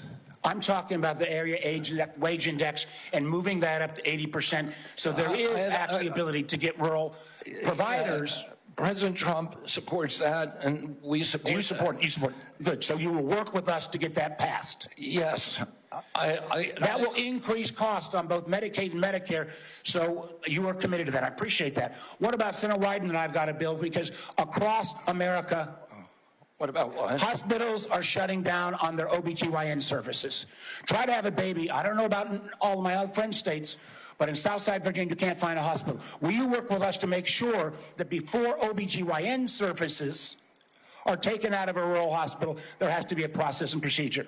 I'm happy to work with you on that, Senator, meet with you and see if we can work with you on it. I don't know exactly what the issue is. Well, again, the Secretary of Health and Human Services, who has said he doesn't know how many people died from COVID, doesn't know if the vaccine saved lives, doesn't understand the issue that OBGYN doctors are fleeing rural America because they can't afford it. And with the cuts that are coming up, it's going to be exponentially worse. I would invite you, sir, to come with me to a community health center in Virginia and hear what is on people's mind. They want to get healthier? Absolutely. Count me in. But they also don't want their basic health care removed. Thank you, Mr. Chairman. Senator Langford. Mr. Chairman, thank you. Secretary, good to see you again. As I traveled around Oklahoma during August, it was great to be able to be home. I had several folks that contacted me, and we had some great meetings with some rural hospitals as well. They're looking forward to the $50 billion for the One Big Beautiful Bill that is targeting towards rural hospitals, starting with $10 billion.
You're listening to the radio station WOKE on AM 666, broadcasting from the depths of hell.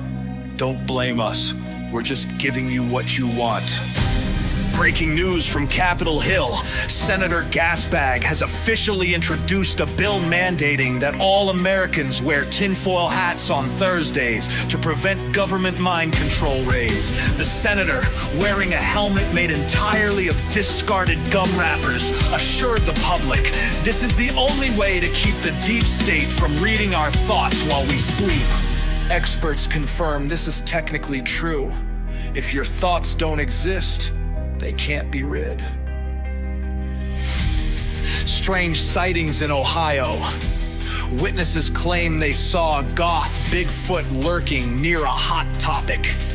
The creature, described as taller than your dad and sadder than your teenage poetry, was last seen brooding near the food court. Experts speculated maybe the long-lost cousin of Sasquatch, known as Sasquatch, who only emerges when My Chemical Romance songs are played at full volume.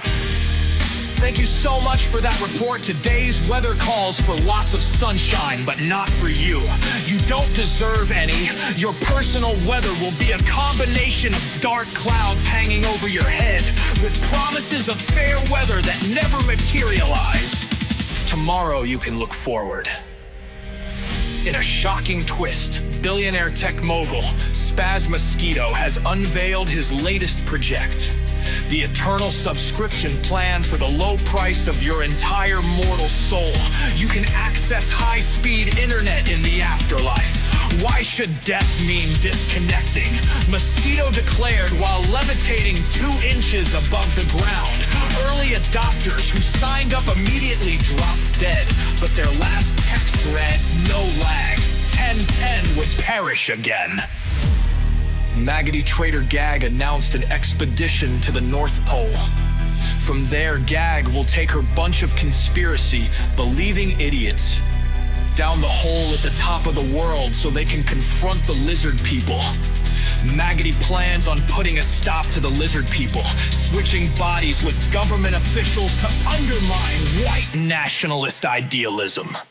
A Florida man has been arrested for attempting to secede from the United States by declaring his backyard a sovereign nation armed with a Nerf gun and a flag made of fruit roll-ups. He declared war on the Ho-Ko-A. Police arrived swiftly, but negotiations stalled when the man insisted all diplomatic discussions be held inside a bounce house. The FBI reports he has since been promoted to Secretary of State.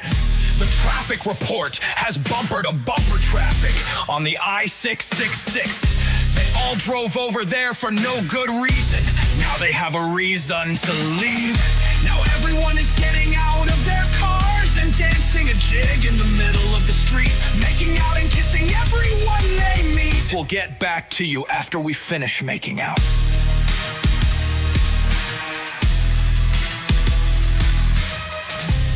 Strange sightings in Ohio.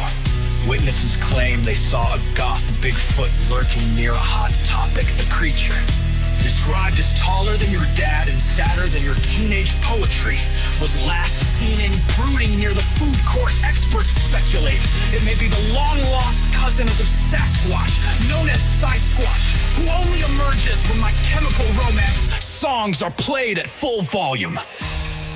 Thank you so much for that report. Today's weather calls for lots of sunshine, but not for you.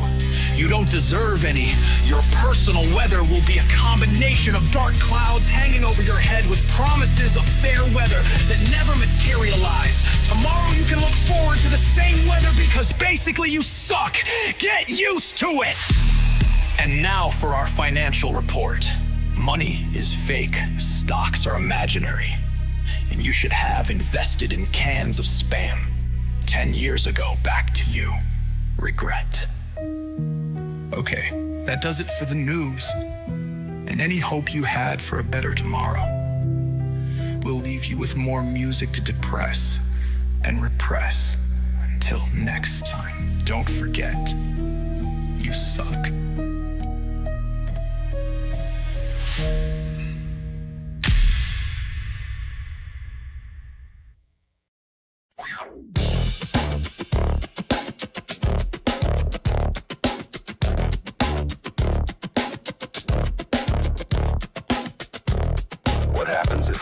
Social Security.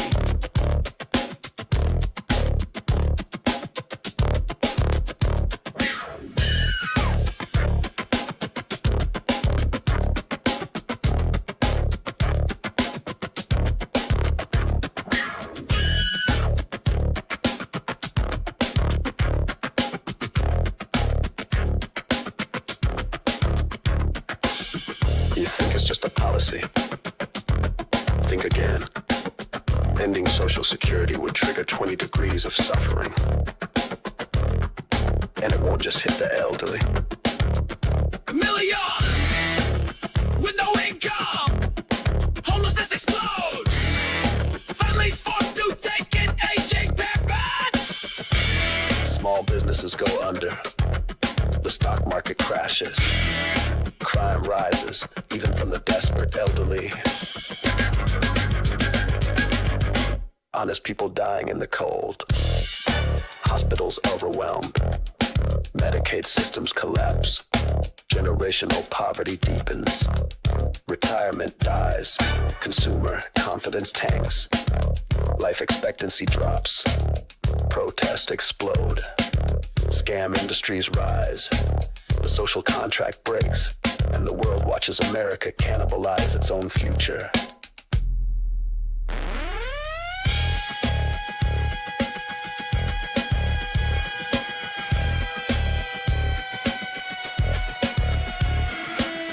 This isn't just policy. This is survival.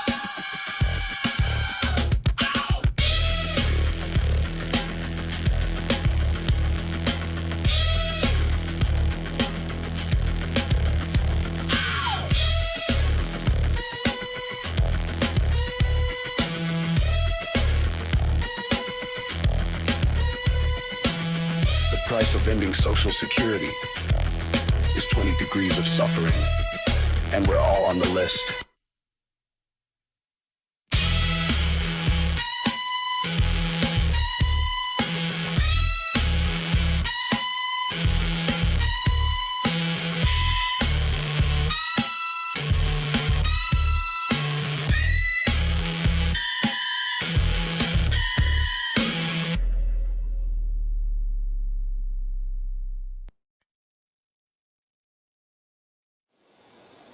Brothers and sisters, let me tell you what time it is.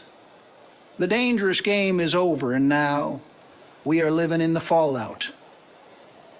Donald J. Trump, he is the worst president these United States have ever known, and I'll go a step further.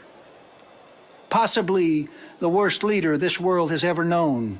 If leadership means compassion, if it means justice, if it means serving anyone besides your own greedy little self, then this man stands as the anti-leader, a destroyer of nations, a devourer of truth, a calculated, remorseless manipulator, and yes, I said it, a calculating psychopath. Now don't twist my words.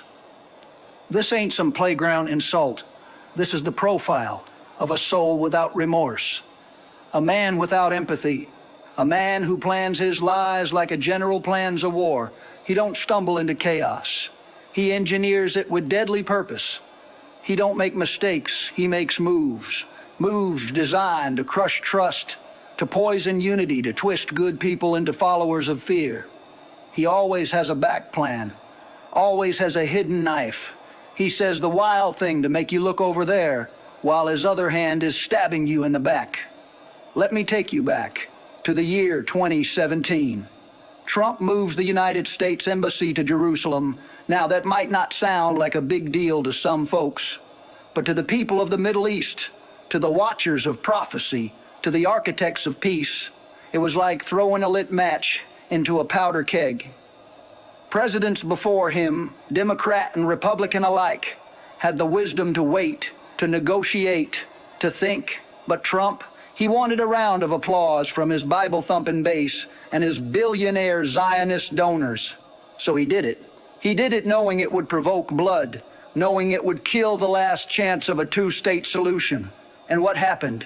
The streets of Gaza erupted, dozens were gunned down, hope died, extremists grew strong in Iran.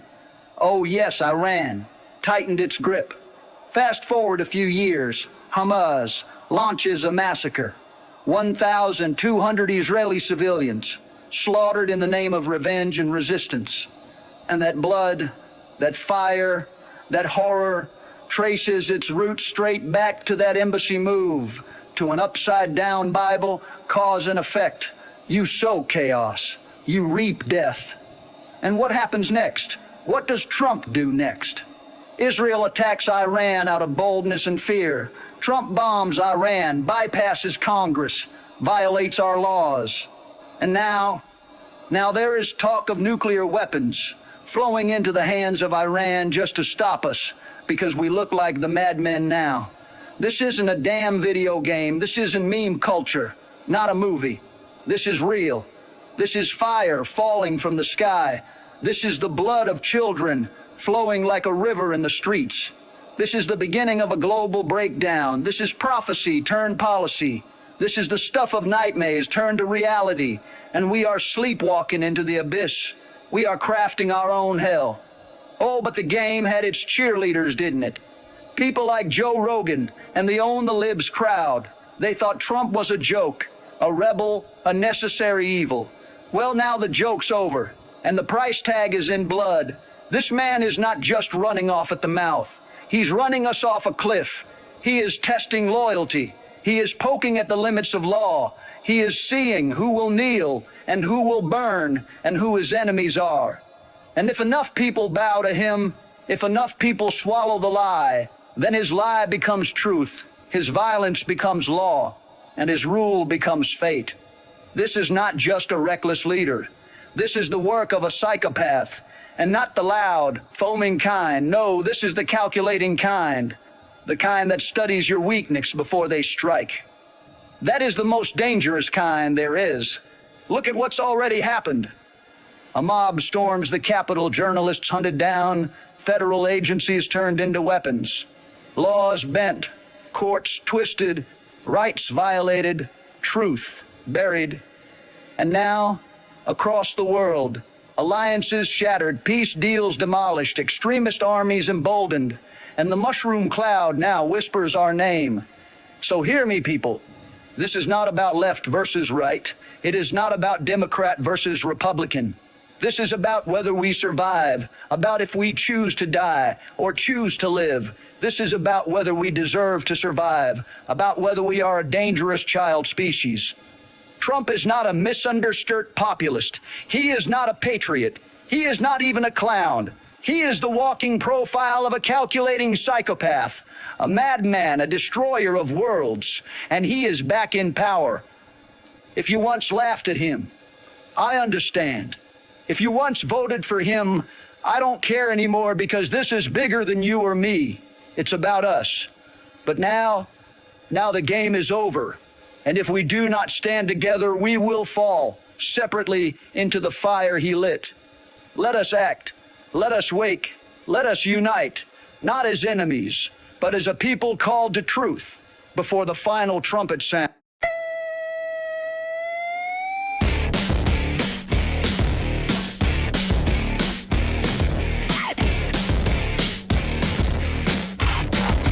Alligator mouth, hummingbird ass. Apple boy thinks he gonna get a pass. Barking like a dog, running his mouth. I dare him to do that way down south. Please, sir, I was only kidding.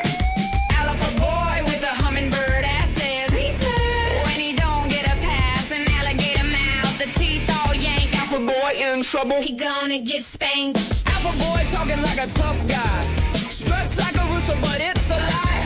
Mouth won't check, status soul can't cash. Now he's crying for mama with his hummingbird ass. Alligator mouth with no bite left, just gums flapping their stinky breath. He says trying to backtrack. Men don't forget, don't cut slack. Keep it real, not like a poser. You're not a loser. Puffed up ego with words that offend. Alligator mouth might be your life's end.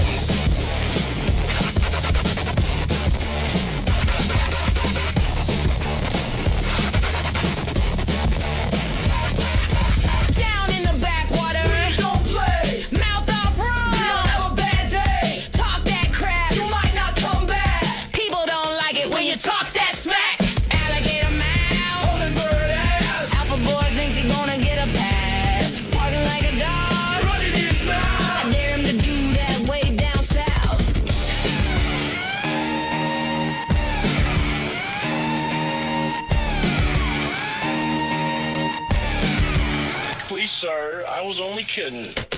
Alpha boy with a hummingbird ass says, "Please, sir," when he don't get a pass. An alligator mouth, the teeth all yanked. Alpha boy in trouble, he gonna get spanked. Alpha boy talking like a badass, struts like a rooster, still don't get a pass. Mouth roll checks that his soul can't cash. Now he's run out of town with his hummingbird ass. Alligator mouth with no bite left, just gums flapping in stinky breath. Please, sir, he says, trying to backtrack. Men don't forget and don't cut slack. Keep it real, not like a poser. Nothing to prove, don't be a loser. Puffed up ego with words that offend. Alligator mouth might be your life's end.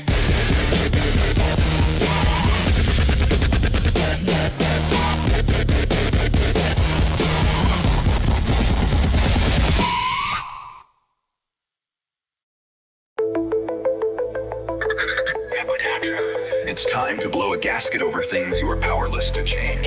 You're listening to radio station AM 666 WOKE, broadcasting from the depths of hell. Don't blame us. We're just giving you what you want. The leader of the planet Earth proclaimed a proclamation proclaiming that no other proclamation but the proclamations being proclaimed by him are valid or something. In Congress, they tried to get past the blathering, blithering platitudes pretending to protect the unprotectable and saving the unsavable. Instead, they all exited the building, scratching their heads and asses, and made their way to the local bar. Once at the bar, the political monkey yelled, "I forgot to ask the question I am being paid to ask by mega corporations. It's been good knowing you. It looks pretty good on the freeway if you like to sit for hour after agonizing hours, sweating in traffic, cursing everyone around you in the same situation. My God, blow your horn, yell step on the gas, but for the love of everlasting God, do something! Move! Move!" The weather is canceled for the rest of the day due to a lack of interest. Who can get interested in a bright, sunny day when your life sucks like living in a futuristic hell where robots rule? Happy now. There's all the news that's in the news as we distort, as we report. All the news that's worthy of my distortion and your contortion. This is radio station AM 666 WOKE signing off and bugging out.